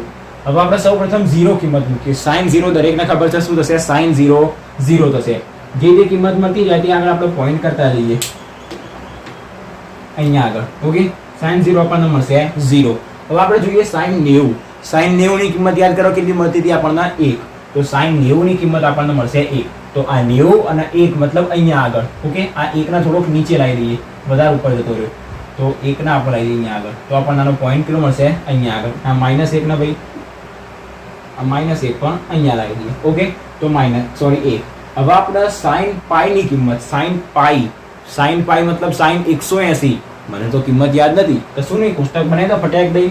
આ શું થઈ ગયું, આપણી પાસે xy, આ યામ કયો હતો 1 0, આ તો 0 1, આ તો આપણી પાસે -1 0, અને આ તો આ 1 0 હતો. એક જ મિનિટ, x અક્ષ ઉપર 1 હતો. ઓકે, અને આ તો આપણી પાસે 0 -1. બીજા નંબરની કિંમત કોની હશે, sin ની. તો સૌપ્રથમ 0 એ તો આપણને 0 મળી ગયો, પછી 90 એ 1 મળી ગયો, પછી 180 એ 0 મળશે. તો આ પાઈ મતલબ 180 અને 0, તો અહીંયા આગળ આપણને પોઈન્ટ મળશે. અને આ 270 એ મળશે -1. 3π/2 મતલબ 270, ત્યાં મળશે -1 મતલબ નીચે તરફ અહીંયા આગળ મળશે. ઓકે, અને એના પછી હતું તો આપણી પાસે 2π. 2π એ પણ આપણને ફરીથી 0 મળતું હતું, તો 2π એ 0. આ તો યાદ છે ને કે પહેલું cos ની કિંમત હોય, બીજી sin ની કિંમત હોય, તો આપણે દરેક માટે કઈ કિંમત જોઈ રહ્યા છીએ, બીજા નંબરની કિંમત. ઓકે, હવે આપણે આવીએ આ તરફ માટે. હવે આપણે તો આપણને યાદ નહીં, કશો વાંધો નહીં. જેમ અહીંયાથી આ તરફ જતા હતા એમનું એમ આપણે આ તરફ જઈશું, મતલબ આપણને ઋણ મળશે, બાકી કિંમતો તો બદલાવાની નથી. તો સૌપ્રથમ 0 એ તો 0 મળી ગયું. હવે અહીંયા આગળ શું આવશે, π/2 આવશે. ઊંધું જોડ્યા, અહીંયા આગળ આ બાજુ π/2 પાઈ આવે, એમ આ બાજુ શું હશે, π/2 પાઈ, પણ કેવું હશે, ઋણ. તો -π/2 -π, -3π/2 -2π. તો અહીંયા આવશે -π/2, એની કિંમત મળશે -1. તો -π/2 એ આપણને એની કિંમત મળશે -1 અહીંયા આગળ. પછી અહીંયા આગળ આવશે -π એ મળશે 0. તો આ -π ત્યાં આગળ મળશે 0. પછી આપણે આયા અહીંયા આગળ 3π/2, આમ 3π/2 અહીંયા આગળ આવે, પણ જો -3π/2 જોવા જઈએ તો એનો વિરોધી આવશે, ત્યારે આપણને મળશે એની કિંમત 1. તો એની કિંમત આપણને મળશે 1 અહીંયા આગળ. પછી જ્યારે તમે ફરીને પાછા અહીંયા આવી જશો 2π, જેને કહીએ -2π, તો એની કિંમત 0 મળશે. એની કિંમત 0 અહીંયા આગળ મળશે. આ તો આપણને પોઈન્ટ મળે. હવે પોઈન્ટને શું કરવાના? ત્રિકોણ દોરવાના? ના, જ્યારે બી તમે આલેખ દોરો આવી રીતના તો આમાં નહીં દોરવાના. આલેખના હંમેશા ઢાળ સ્વરૂપે દોરવાનો. ઓકે, તો 0 થી સ્ટાર્ટ કરીએ. આના સૌપ્રથમ આપણે આના સાથે જોઈન કરીએ. આના પછી આ પોઈન્ટ આવશે તો આના સાથે. જો મારી પાસે સ્કેલ નથી, તમારી પાસે સ્કેલ હોય, તમારે શું કરવાનું? આમ ઢાળ બનાવી દેવાનું અને પછી સ્કેલથી આમ લઈ જઈ શકાય. પછી અહીંયાથી આમ ઢાળ બનાવવાનું, આમ લઈ જઈ શકાય. ઓકે, તો ઢાળ ખાલી આપણને દેખાવો જોઈએ. તો અહીંયા આપણો પાઈ ગમે તેમ કરીને મેચ તો કરવું જ પડશે. ડન. તો આપણી પાસે આમ આવી જશે. અહીંયા આગળ અહીંયાથી આપણી પાસે આવશે 2 પાઈ, મતલબ આવશે આ જગ્યાએ આગળ જઈ જશે. હવે અહીંયાથી આપણી પાસે આ પોઈન્ટ છે, અહીંયા આગળ આવશે. આપણી પાસે આ જગ્યાએ હતો તો અહીંથી નીચે તરફ આવશે આ બાજુ, અને અહીંયાથી આપણી પાસે આવશે આ તરફ. જ્યારે તમે આ દરેકે દરેક વચ્ચેનું અંતર એક સરખું લેશો તો તમને આ બધા ઢાળ કેવા જોવા મળશે? એક સરખા. જેમ અહીંયા આગળ આનો ખૂણો ઓછો થઈ ગયો. ઓકે, આ જગ્યા આપણને ઓછી લાગે, જ્યારે આ જગ્યા વધારે લાગે છે, કારણ કે આ જગ્યા આપણે અહીંયા ઓછી લીધી એના કારણે, બાકી કોઈ ફરક નહીં. જ્યારે તમે નોટની અંદર, ચોપડાની અંદર આલેખ દોરો તો તમારી પાસે લીટી હોય અથવા તો આની અંદર લાઈન આપેલી હોય, કાં તો તમે શું કરો? આની અંદર ફૂટપટ્ટીનો ઉપયોગ કરો. 1 2 3 ફૂટપટ્ટીનો ઉપયોગ કરશો કે 2 સેન્ટીમીટર 3 સેન્ટીમીટર અંતરે તમે લેશો એટલે તમને કમ્પ્લીટ અંતર મળશે. તમને ગ્રાફ પણ શું મળશે? કમ્પ્લીટ મળશે. આપણે ગ્રાફ દોરતા નહીં શીખવાનું, ખાલી યાદ હોવું જોઈએ કે અચ્છા દોરતા એટલી ખબર હોવી જોઈએ કે એને કેવી રીતના દોરાય. બાકી ડાયરેક્ટલી ગ્રાફ કેવું યાદ રાખવાનું કે સાઈનનો આલેખ કેવો હોય, કોસનો આલેખ કેવો હોય, ટેનનો આલેખ કેવો હોય. ઓકે, તો આપણે સાઈન થીટા માટે જોયું. સાઈન થીટા માટે આપણને આ કિંમતો યાદ હતી. એવી ને એવી કિંમતો તમને કોસ માટે યાદ છે. તો કોસ માટે હવે શું કરો? તમે જાતે આલેખ દોરો. જ્યારે આપણે આના આ આલેખના કોસ માટે દર્શાવીશું તો આપણી પાસે x અક્ષ છે, આપણી પાસે y અક્ષ છે. દર્શાવવાનું તો એનું એ જ, આ -1 અને આ 1. તો આ 1 અને આ -1. અહીંયા π/2 પાઈ, 3π/2 2 પાઈ. અહીંયા π/2 માઇનસમાં પાઈ, 3π/2 -2 પાઈ.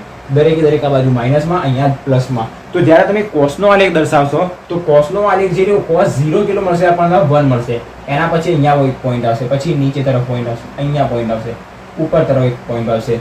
તો અહીંયાથી તમને એનો આલેખ કેવો મળશે? આવો મળશે.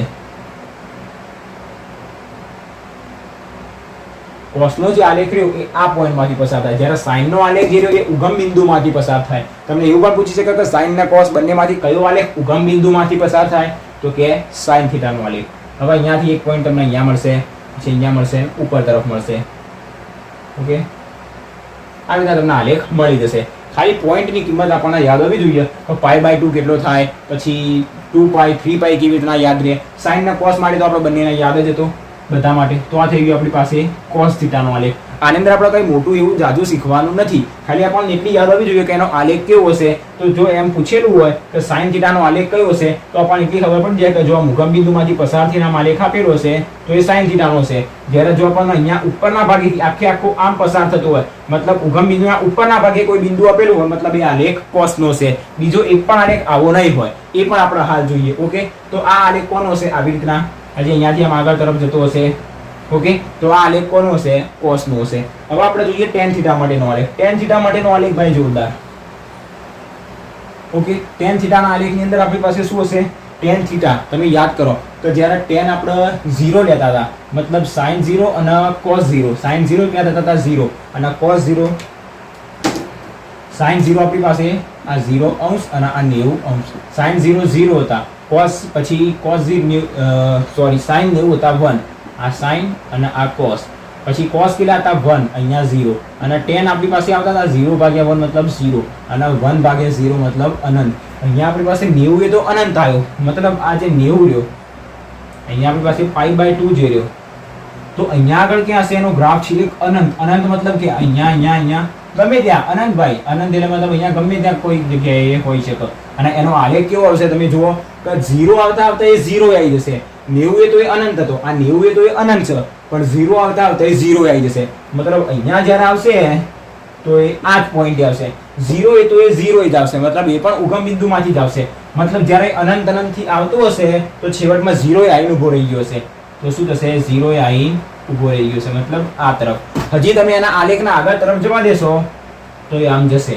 હજી બીજી વખત જ્યારે આ તો π/2 માટે થયું, 3π/2 માટે આપણને એની કિંમત નહીં યાદ, 5π/2 7π/2 2 પાઈ 4 પાઈ 6 પાઈ, એના માટે તમે જવા દેશો તો પણ તમને એનો આલેખ કેવો મળશે? આ તરફ આવશે, પછી અહીંયા કોઈ પોઈન્ટથી એમ નીચે તરફ આવી જશે.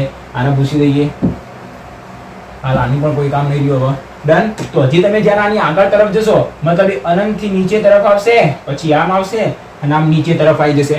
હજી એવી રીતના ઋણ તરફ જ્યારે તમે જોશો તો પણ કેવું છે, આ લાઈન સીધી. ઓકે, અનંતથી જ્યારે આવશે તો પાછો આમ આ પોઈન્ટના ટચ થશે એક્સ અક્ષના અને પાછો નીચે જતો રહેશે. એવી રીતના શું કરશે, આમ આવશે આમ જતો રહેશે. એ શું કરશે, અનંતથી આવશે, અનંતથી આમ આવશે, પછી આમ નાનો કર્વ બનાવશે વળાંક અને પાછો અનંત તરફ જતો રહેશે. આ દરેક પોઈન્ટ જે લખ્યા એ અનંત તરફના છે. આ નીચેના પણ દરેક પોઈન્ટ અનંત તરફના છે. હવે આવો કોઈ સ્પેસિફિક પોઈન્ટ હશે, એવો કોઈ પોઈન્ટ મતલબ અહીંયા જેમ π/2 રહ્યું એવી રીતના પછી હશે પાઈ, 3π/2, 2π, તો એની અંદર π/2 સોરી અહીંયા આવશે જ્યારે 2π, 4π, 6π એવા જ્યારે પાઈ આવશે ત્યારે આપણને શું જોવા મળશે અહીંયા આગળ. બાકી વચ્ચેના કેવા રહેશે, એમને એમ રહેશે. અહીંયા આપણી પાસે સોરી આ પાઈ, 2π, 4π, ઓકે, બાકી બધાના વચ્ચેના કેવા રહેશે, એમને એમ રહેશે. પછી અહીંયા પાઈ, 2π, 3π, 6, 2π, 3π, 4π, 5π. જ્યારે તમે આલેખ એનો બહુ જ ડિટેલમાં જોવા જશો તો તમને ખબર પડશે કે એનો આલેખ કેવો મળે. ઓકે, આપણને તો ભાઈ બધી કિંમતો યાદ નથી, એટલે આપણને જેટલી કિંમત યાદ હતી થીટાની એના માટે આપણે દોરી લીધું અને એના ઉપરથી જ આપણને આઈડિયા આવી ગયો કે એનો આલેખ કેવો હશે. આવો તો ખાલી આપણે શું હાલ યાદ રાખવાનું, આલેખનો કર્વ કેવો હશે, અનંતથી આવશે, એક્સ અક્ષના ટચ થશે, પાછો નીચે તરફ જતો રહેશે. ઓકે, તો આ આલેખ થઈ ગયો આપણો tan થીટા માટે. હવે tan થીટા માટે જે રહ્યો એનો ઉલટો cot થીટા માટે છે. આની અંદર શું હતું જો સમજાવી દઉં.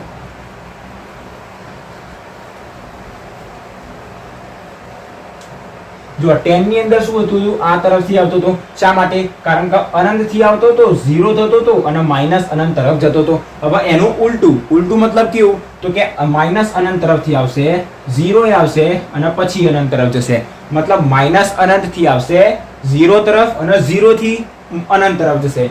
તો અહીંયા આગળ જોઈ લઈએ x અક્ષ અને આ y અક્ષ. માઇનસ અનંત તરફથી આવશે મતલબ શું, તો કે માઇનસ અનંત તરફથી આવશે મતલબ આ નીચેના ભાગથી આવશે. નીચેના ભાગથી આવશે, અહીંયા આગળ 0 એ ટચ થશે, આ પોઈન્ટ એ 0 મતલબ આ x અક્ષને ટચ થશે. ઓકે, આ પોઈન્ટ અને કઈ તરફ જશે, ઉપરની તરફ.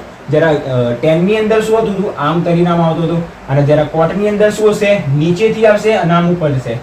ઓકે, એક જ મિનિટ. અચ્છા હા, આની અંદર આમ નીચેથી આમ આવતો હતો અને આ કઈ તરફ જાય છે, નીચેથી આમ ઉપર તરફ. ઓકે, આ ખોટો રહ્યો, એક જ મિનિટ, કે ભૂલ થઈ ગઈ હતી. અહીંયા જશે કઈ તરફ, ઉપરની તરફ આવશે, નીચેની તરફથી જ. અહીંયા નીચેની તરફથી એ આવશે, નીચેની તરફથી એનો વળાંક કેવો હશે, આમ ઉલટો હશે અને આમ ઉપર તરફ જશે. કઈ તરફ, ઉપર તરફ જશે. અહીંયા નીચેથી આમ આવશે, અનંત તરફથી આમ ટર્ન મારશે, ઉપર તરફ જશે. એવી રીતના હજી પણ અહીંયાથી આમ ઉપર તરફ આવશે, અહીંયા આનો વળાંક જોવા મળશે તમને અને પછી ઉપર તરફ જશે. તમે જ્યારે આની અંદર ફૂટપટ્ટીનો જ ઉપયોગ કરવાનો છે, કારણ કે સીધી લાઈન ફૂટપટ્ટી દોરવાની, એક આટલો આમ વળાંક બતાવવાનું, આ નીચેનો વળાંક અને સીધો અનંત તરફ જતો રહેશે. તમારે આને તો ફૂટપટ્ટીથી જ દોરવાનું રહેશે, કારણ કે આને તમે આ રીતના ડેશ કરીને બતાવી શકો તો ચાલે. આની અંદર આપણે કોઈ આવો કર્વ બતાવવાનો નથી. તો ફરી એક વખત કહી દઉં કે tan નો અને cot ના આલેખની અંદર શું હશે, તો જોઈ લઈએ tan અને cot ના આલેખની અંદર શું ફરક છે. તો જ્યારે tan નો આલેખ જે આપણી પાસે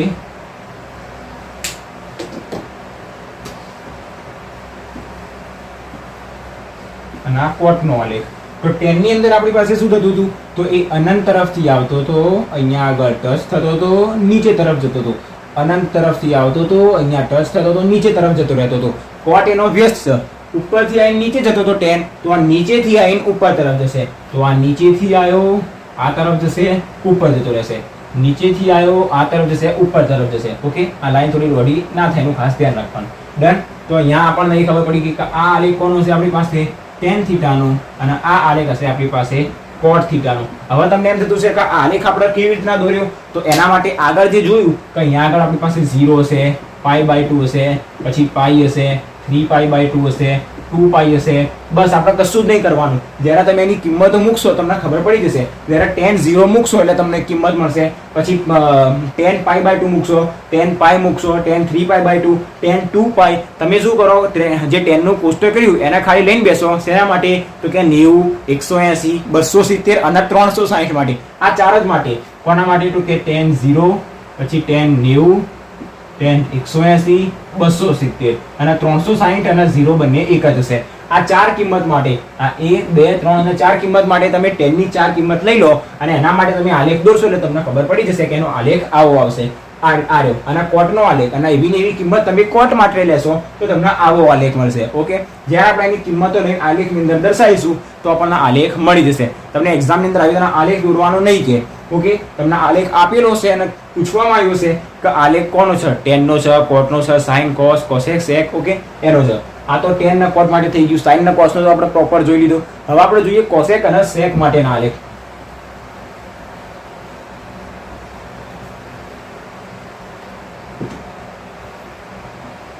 x અક્ષ છે આપણી પાસે, આ y અક્ષ છે. અહીંયા આગળ પાઈ બાય 2 પાઈ 2 પાઈ 3 પાઈ એ પણ આગળ તરફ ચાલે જશે, minus pi -2 pi 3 pi pi by 2 3 pi by 2 એ દરેક ચાલે જશે. અહીંયા આગળ આપણી પાસે 1 અને -1 જ હશે અને પેલો અનંત થી આવતો તો મતલબ અનંત તો આપણે દર્શાવવાની કોઈ જરૂર રહેતી નથી, ડેશ ડેશ ડેશ કરીને આપણે દર્શાવી દેતા હતા.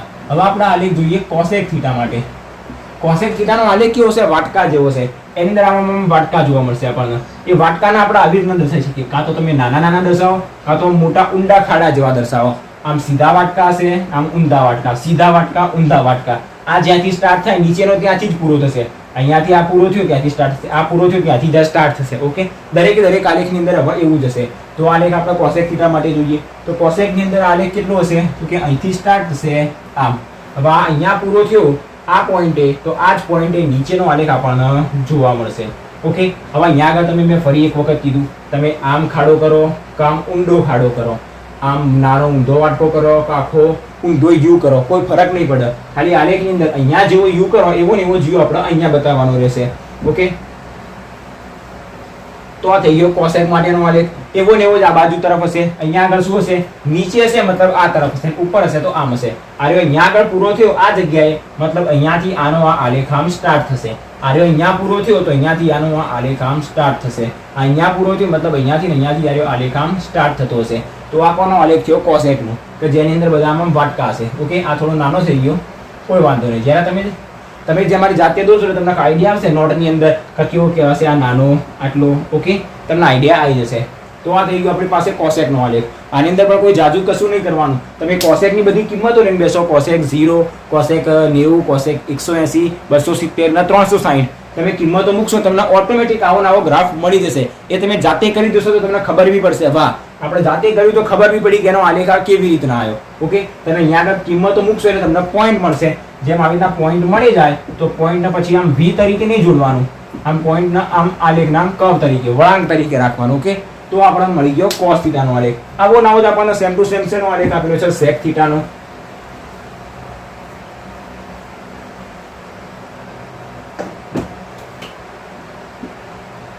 sec થીટા નો જે આલેખ રહ્યો આ x અક્ષ અને આ y અક્ષ. cosec થીટા ની અંદર શું હતું તું જે આલેખ હતો એ અહીંયાથી સ્ટાર્ટ થતો હતો. ઓકે, આ જે y અક્ષ રહી એના સાઈડમાંથી, જ્યારે અહીંયા cosec ની અંદર શું હશે તો આલેખ આની ઉપર જ હશે.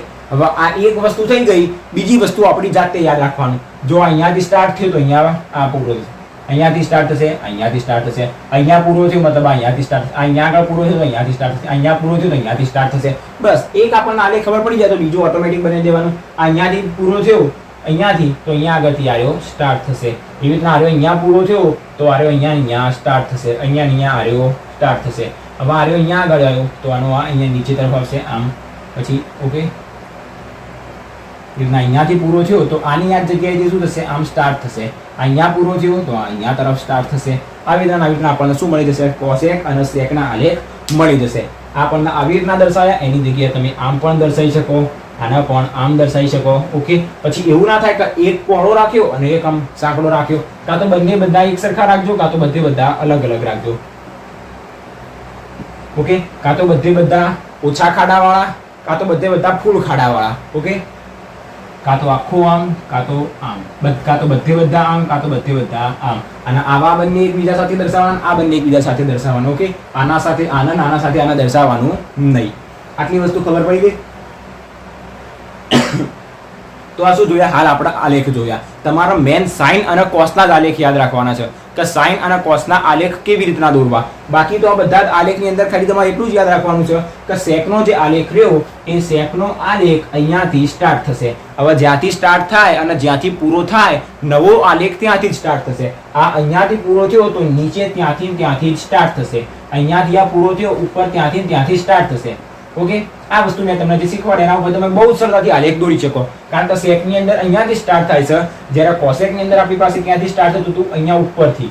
ઓકે, અહીંયા એક્સ અક્ષને ટચ કરી, જ્યારે અહીંયા સેકની અંદર શું અહીંયા ઉપર ત્રિશુલ જેવું બને, અને કોસેકની અંદર સાઈડથી સ્ટાર્ટ થતું હતું. ઓકે, તો આના ઉપરથી આપણે બધા આલેખ જોઈ લીધા. આની અંદર વધારે કન્ફ્યુઝ ના થતા, ખાલી તમે આલેખનો જે આકાર રહ્યો એને યાદ રાખજો. આકાર મતલબ ગોળ, વર્તુળ, ત્રિકોણ એ બધું નહીં, ખાલી ક્યાંથી સ્ટાર્ટ થાય અને ક્યાં પૂરું થાય. બાકી જ્યારે તમે કિંમતોની જ્યારે બધી કિંમતો યાદ રાખશો કે કોસેક π/2, કોસેક 90 મતલબ કોસેક 180, કોસેક જેને પાઈ કહેવાય, કોસેક 3π/2 મતલબ 270, 360 મતલબ 2π, એ બધી કિંમતો યાદ હશે તો તમે ઓટોમેટિક આનો આ ગ્રાફ દોરી શકશો.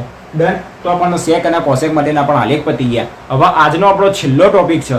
જેટલી બી આપણી પાસે વિધેય રહ્યા સાઇન, કોસ, ટેન, કોસેક, કોટ અને સેક, એ દરેકે દરેકના વિસ્તાર યાદ રાખવાના છે. જે આલેખ ઉપર આપણે જોયા એના ઉપરથી તમને ફરી એક વખત બધાના વિસ્તાર સમજાવી દઉં. તો છેલ્લો આપણો આજનો ટોપિક વિધેય અને એનો વિસ્તાર. આપણી પાસે ટોટલ આ 6 વિધેય રહ્યા, સાઇન, કોસ, ટેન, કોસેક, સેક, કોટ. તો એનો વિસ્તાર કેવી રીતના નક્કી થયો? લખવામાં તો લખી દીધું, એનો વિસ્તાર કેવી રીતના આવશે તો ધ્યાનથી સમજો. આપણી પાસે x અક્ષ અને y અક્ષ. આપણે યાદ કરો સાઇન થીટાનો જ્યારે આલેખ દોર્યો હતો તો આપણને એનો આલેખ આવો મળતો હતો. તમે આલેખ તો યાદ હશે. હવે સાઇન નો તો બહુ સરળ છે. ડન. તો આપણી પાસે તો 0, આ તો આપણી પાસે π/2, આપણી પાસે તો પાઈ, એને ભૂલી જાઓ. આ શું આપણી પાસે 1 હતો અને આ તો આપણી પાસે -1. મતલબ તમે જોતા હશો તો આ આલેખ આમ x અક્ષ ઉપર તો આગળ જતો જશે. 3π/2, 5, 7, 8, 9, 11,000 પાઈ, 2,000, 3,000, 11,111 π/2, 5,512 π/2. એ જ્યારે આવે તો એની અંદર આપણે શું કરતા હતા તો જુઓ, આ બંને તરફ તો આગળ તરફ જઈ જશે, પણ અહીંયા તમે જોશો તો દરેકે દરેક ક્યાં આગળ હશે? એનો જે ટેકરો હશે ભાઈ તું અહીંયા ઉપર. ઓકે, એનો ટેકરો જે છે એ ઉપર તરફ હશે. આ તો હાલ દોરવા પૂરતા ખાલી મેં દોરી દીધા. બાકી એનો વિસ્તાર કેટલો હશે તો 1 અને આ -1. બધું જે વિસ્તાર એનો આ બંનેની વચ્ચે જ હશે. તો અહીંયા ઓકે, અહીંયા ટચ થઈ જાય. ડન. આપણે દોરવા માટે ખાલી એવી રીતના. ડન. તો આનો વિસ્તાર ક્યાં છે? 1 અને -1. તો એનો આખો આલેખ 1 અને -1 ની વચ્ચે જ તમને જોવા મળે. કાં તો તમને અહીંયા જોવા મળે, અહીંયા, આ બધા દરેકે દરેક પોઈન્ટ ગમે ત્યાં તમને જોવા મળી શકે. મતલબ ક્યાં આગળ છે? જો કાં તો આ 1 હશે, -1 હશે, કાં તો 1 અને -1 ની વચ્ચે હશે. મતલબ એનો વિસ્તાર કયો હશે? -1 અને 1. અહીંયા આગળ આપણે કયો કર્યું? Close interval. -1 અને 1 ક્લોઝ ઇન્ટરવલ, મોટો કૌંસ જ્યારે કરીએ મતલબ એ બંને સંખ્યા ગણવાની. તો -1 અને 1 પણ હશે અને એ બંનેની વચ્ચેની સંખ્યા પણ હશે. એવી રીતના કોસનો આલેખ જે આપણે જોયું હાલ કે જે અહીંયાથી આ જગ્યાએથી પાસ થતો હતો, તો એની અંદર બી તમે જોશો તો અહીંયા આગળ -1 અને આ +1. તો એનો પણ વિસ્તાર જેને આપણે રેન્જ કહીએ એ કેટલો છે? -1, 1 અને એની વચ્ચેનો. પછી તમે tan થીટાનો આલેખ જોશો. r મતલબ શું? વાસ્તવિક સંખ્યા. r મતલબ કેવા છે? વાસ્તવિક સંખ્યા. એને આપણે કહીએ રિયલ નંબર. ઓકે, જેની અંદર સંખ્યા રેખા ઉપર રહેલી દરેક દરેક સંખ્યા આવી જશે. ટેનનો જ્યારે આપણે આલેખ દોરતા હતા તો એ આલેખ આપણને કેવો મળતો હતો? આવો મળતો હતો. મતલબ એની કિંમત આપણને ગમે ત્યાં મળી શકે. આ તો 1, 2, 3, 4 અનંત તરફ 1000, 2000 ગમે તરફ જઈ રહ્યું છે. તમે જોયું આ તો ક્યાં જતો હતો? 1 અને -1 ની વચ્ચે. આનો આલેખ તમે આવો જોયું કે એક આલેખ આમ હોય તો એક આમ જઈને આવે, એક આમ જઈને આવે, એક હજી ઉપર જઈને આવે. એવું નહીં થાય. બધાનો જે ખાડો અને ટેકરો હશે એક સરખો જશે, અહીંયા બી અને અહીંયા બી. ઓકે, સાઇન અને કોસ ની અંદર એવું હશે. મતલબ એનો વિસ્તાર 1 અને -1 ની વચ્ચે જશે અને એ બંને તો આવી ગયા. 1 અને -1 અને એ બંનેની વચ્ચે. જ્યારે 10 ની અંદર શું હતું? અહીંયા 1, 2, 3, 4, 5, 6 અનંત સુધી જાય. -1, -2, -3 મતલબ આ પણ અનંત સુધી જાય છે. મતલબ રિયલ નંબર જેને આપણે શું કહીએ કે 0 અને 1 તરફની અનંત, -1 તરફની બી અનંત. તો આ દરેકે દરેક સંખ્યા રેખા ઉપર રહેલી સંખ્યા જેને આપણે શું કહીએ? વાસ્તવિક સંખ્યા. તો આનો વિસ્તાર શું હશે? Real number. એવી રીતના કોટનો પણ કેવો હશે? Real number. કારણ કે એ આ બાજુથી આવતો હતો ને આ તરફ જતો હતો. હવે આમથી આમ આવે કે આમથી આમ જાય. ઓકે, આમથી આમ અને આ તરફ. બંનેમાં ફરક શું છે? ખાલી એના કર્વનો ફરક છે. એક આ બાજુથી એના બાજુ જાય ને એક આ બાજુથી એના બાજુ જાય. કોઈ રસ્તો આમ જતો હોય, હવે કોઈક આ રસ્તેથી આમ જાય તો કોઈક આ રસ્તેથી આમ જાય, કોઈક સીધો બી જતો રહે. મતલબ જાય તો ક્યાં છે? આગળ તરફ જ જાય છે. આગળ તરફ મતલબ અનંત સુધી જાય છે. તો કોટની અંદર પણ શું હોય? નીચે પણ અનંત તરફ જાય, ઉપર પણ અનંત તરફ જાય અને વચ્ચે તો ઓલરેડી જોવા મળે છે. મતલબ એનો બી વિસ્તાર કેટલો હશે? r. મતલબ દરેકે દરેક વાસ્તવિક સંખ્યા જેટલો. સૌથી મેન સમજવાનું છે કોસેક અને સેક ની અંદર. અહીંયા આગળ શું કહેવા માંગે છે? તો કોસેક નો આલેખ જ્યારે આપણે જોયો તો આપણને એની અંદર કેવું જોવા મળ્યું હતું? જુઓ, આપણને આલેખ આવો જોવા મળતો હતો. 1, પછી આ 2, આ 3, આ 4 આવો જોવા મળતો હતો. મતલબ એની અંદર આપણને આ જગ્યાએ 0 તો જોવા જ ના મળ્યો. કે 0 તમે જોયું, જો આના પછી આવ્યો અહીંયા આવશે આમ, પછી આ તરફ આવશે આ તરફ, આપણને 0 તો જોવા જ ના મળ્યો. એ સિવાય અહીંયા આગળ કોઈ બીજો બી પોઈન્ટ હશે 1, એવો બી જોવા ના મળ્યો.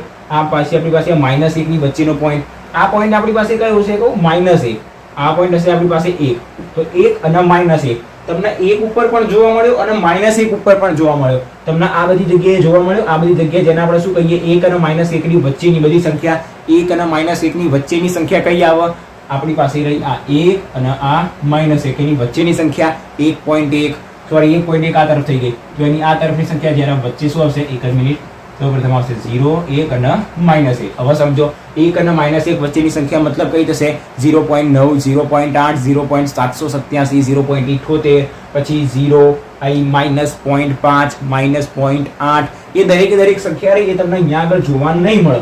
મતલબ કઈ સંખ્યા જોવાની મળે, તો કે -1 અને 1 ની વચ્ચેની, -1 અને 1 ની વચ્ચેની. તમને -1 અને 1 જોવા મળે છે, તો કે હા, કારણ કે અહીંયા આગળ આપણને એ પોઈન્ટ મળે છે, આ વાટકો જે રહ્યો એનો ઢાળ જે રહ્યો એ -1 જોવા મળે છે. -1 પણ જોવા મળે અને 1 પણ જોવા મળે, પણ -1 અને 1 ની વચ્ચે જોવા નથી મળતું. વચ્ચે મતલબ આપણે કહીશું નાનો કૌંસ. બાકી તમે આગળ તરફ જશો તો પણ તમને જોવા મળશે. મેં શું કીધું, તમે આને આમ પણ દોરી શકો, આમ પણ દોરી શકો. અને આમ દોરી શકો મતલબ શું, તમારો આલેખ ઉપર તરફ જઈ રહ્યો છે.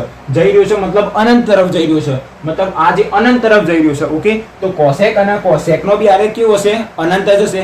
પણ એની અંદર એક પ્રોબ્લેમ કયો છે, ખાલી આપણને આ બંનેની વચ્ચેની કિંમતો જોવા નહીં મળી રહી. કઈ, તો કે 1 અને -1 ની વચ્ચેની કિંમત. તો આખા રિયલ નંબરમાંથી જે વાસ્તવિક સંખ્યા રહી એની અંદરથી -1 અને 1 ની વચ્ચેની સંખ્યા બાદ કરી લેવાની. વચ્ચેની સંખ્યા બાદ કરવાની મતલબ આપણે શું કરીશું, આમ નાનો કૌંસ, -1 અને 1 ની વચ્ચેની સંખ્યા બાદ કરી દીધી, માઇનસ કરી દીધી, કૌંસ કરવાનો વચ્ચે. ઓકે, તો -1 અને 1 ની વચ્ચેની બાદ કરી દીધી. શા માટે મોટો કૌંસ ના કર્યો? જો મોટો કૌંસ કરત તો -1 અને 1 પણ શું થઈ જાય, એની અંદરથી બાદ થઈ જાય. મોટો કૌંસ મતલબ આ બંને સંખ્યાનો સમાવેશ થઈ જાય. આનો સમાવેશ થઈ જાય મતલબ શું થશે, -1 અને 1 આપણને જોવા મળતી નથી, પણ અહીંયા તો આપણને જોવા મળે છે. મતલબ એનો સમાવેશ ના થવો જોઈએ. સમાવેશ ના થવો જોઈએ મતલબ આપણે ઓપન ઇન્ટરવલ કરીશું, તેની અંદર -1 અને 1 નહીં આવે, પણ એ બંનેની વચ્ચેની સંખ્યા આવશે. ઓકે, તો કોસેક અને સેક બંનેની અંદર એવું હશે. સેકની અંદર પણ આપણી પાસે એવું જ હતું. Okay, done. સેકનો બી આલેખ આપણે જોયો, એની અંદર પણ આવું જ હતું. એની અંદર પણ આપણને -1 અને 1 જોવા મળતું હતું, પણ એની વચ્ચેની સંખ્યા નથી જોવા મળતી. વચ્ચેની સંખ્યા જેમ કે 0 થઈ ગઈ, 0.1 થઈ ગઈ, -0.4 થઈ ગઈ, એ બધી સંખ્યા આપણને આની અંદર જોવા નથી મળતી. ઓકે, તો આજનું આપણું ત્રીજું લેક્ચર બહુ મોટું થઈ ગયું. મારા ખ્યાલથી 1 કલાક કે 1.5 કલાક જેવું થઈ ગયું હશે. ઓહો, 2 કલાક પ્લસ થઈ ગયું. ઓકે, વિડીયો બહુ લાંબો થઈ ગયો, પણ આની અંદર આપણે ઘણી બધી વસ્તુ શીખ્યા. જો હું તમને ફરી એક વખત રિવાઇઝ કરી દઉં કે આજના વિડીયોની અંદર આપણે કઈ વસ્તુઓ શીખ્યા. પીડીએફમાં તમને બધી વસ્તુ ઓલરેડી મળી જ જશે. સૌપ્રથમ આપણે કેટલાક સૂત્રો જોયા કે જે ઓલરેડી 10મા ધોરણમાં ભણી ગયા હતા, એના આપણે રિવાઇઝ કર્યા. બીજા નંબરની અંદર આપણે શીખ્યા એકમ વર્તુળ વિશે. ત્રિકોણમિતિય કોષ્ટક તો દરેકને યાદ જ હતું. sin 30 ની કિંમત, sin 90 ની કિંમત, આપણને 0 થી લઈને 90 ની કિંમત યાદ હતી, બાકીની કિંમત આપણે યાદ કરવી પડશે. ઓકે, પછી આપણે એકમ વર્તુળ વિશે શીખ્યા. એ સિવાય કેટલાક સૂત્રો જોયા. શેના વિશે?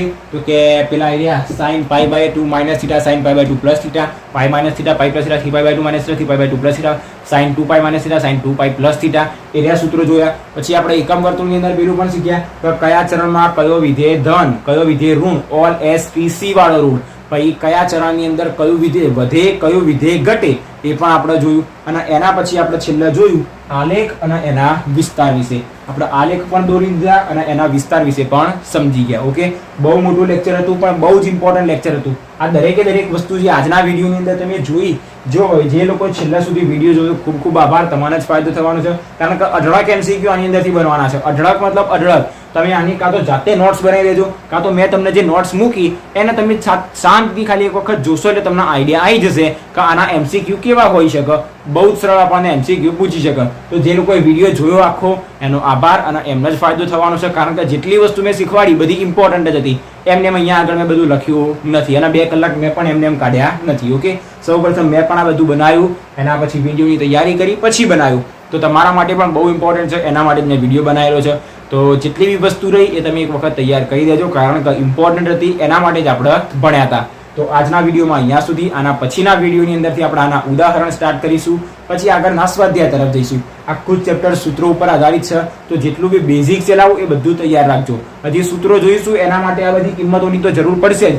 જેટલું આજના વિડીયોની અંદર જોયું એ બીજું આગળ કામ આવશે જ, એના માટે જ આપણે ચલાવ્યું હતું. તો આજના વિડીયોમાં અહીંયા સુધી. વિડીયો ગમ્યો હોય તો વિડીયોને લાઇક શેર અને ચેનલને સબસ્ક્રાઇબ કરવાનું ભૂલતા નહીં. સબસ્ક્રાઇબ કર્યા પછી બાજુમાં ઘંટડી દેખાઈ જશે, એના ઉપર ક્લિક કરીને ઓલ બટન ઉપર પણ ક્લિક કરી દેજો. આજે જેટલી બી વસ્તુ આપણે શીખ્યા એની અંદર તમને ખબર પડી ગઈ હશે. કોઈ પણ વસ્તુમાં કોઈ પણ પોઈન્ટમાં ક્યાંય પણ ડાઉટ હોય તો બિંદાસ તમે પ્રશ્ન પૂછી લેજો, તરત જ આપણે એનો જવાબ તમને આપી દઈશું. બાકી વિડીયો ગમ્યો હોય તો ફરી એક વખત લાઇક શેર અને ચેનલને સબસ્ક્રાઇબ કરવાનું ભૂલતા નહીં. Thanks for watching guys.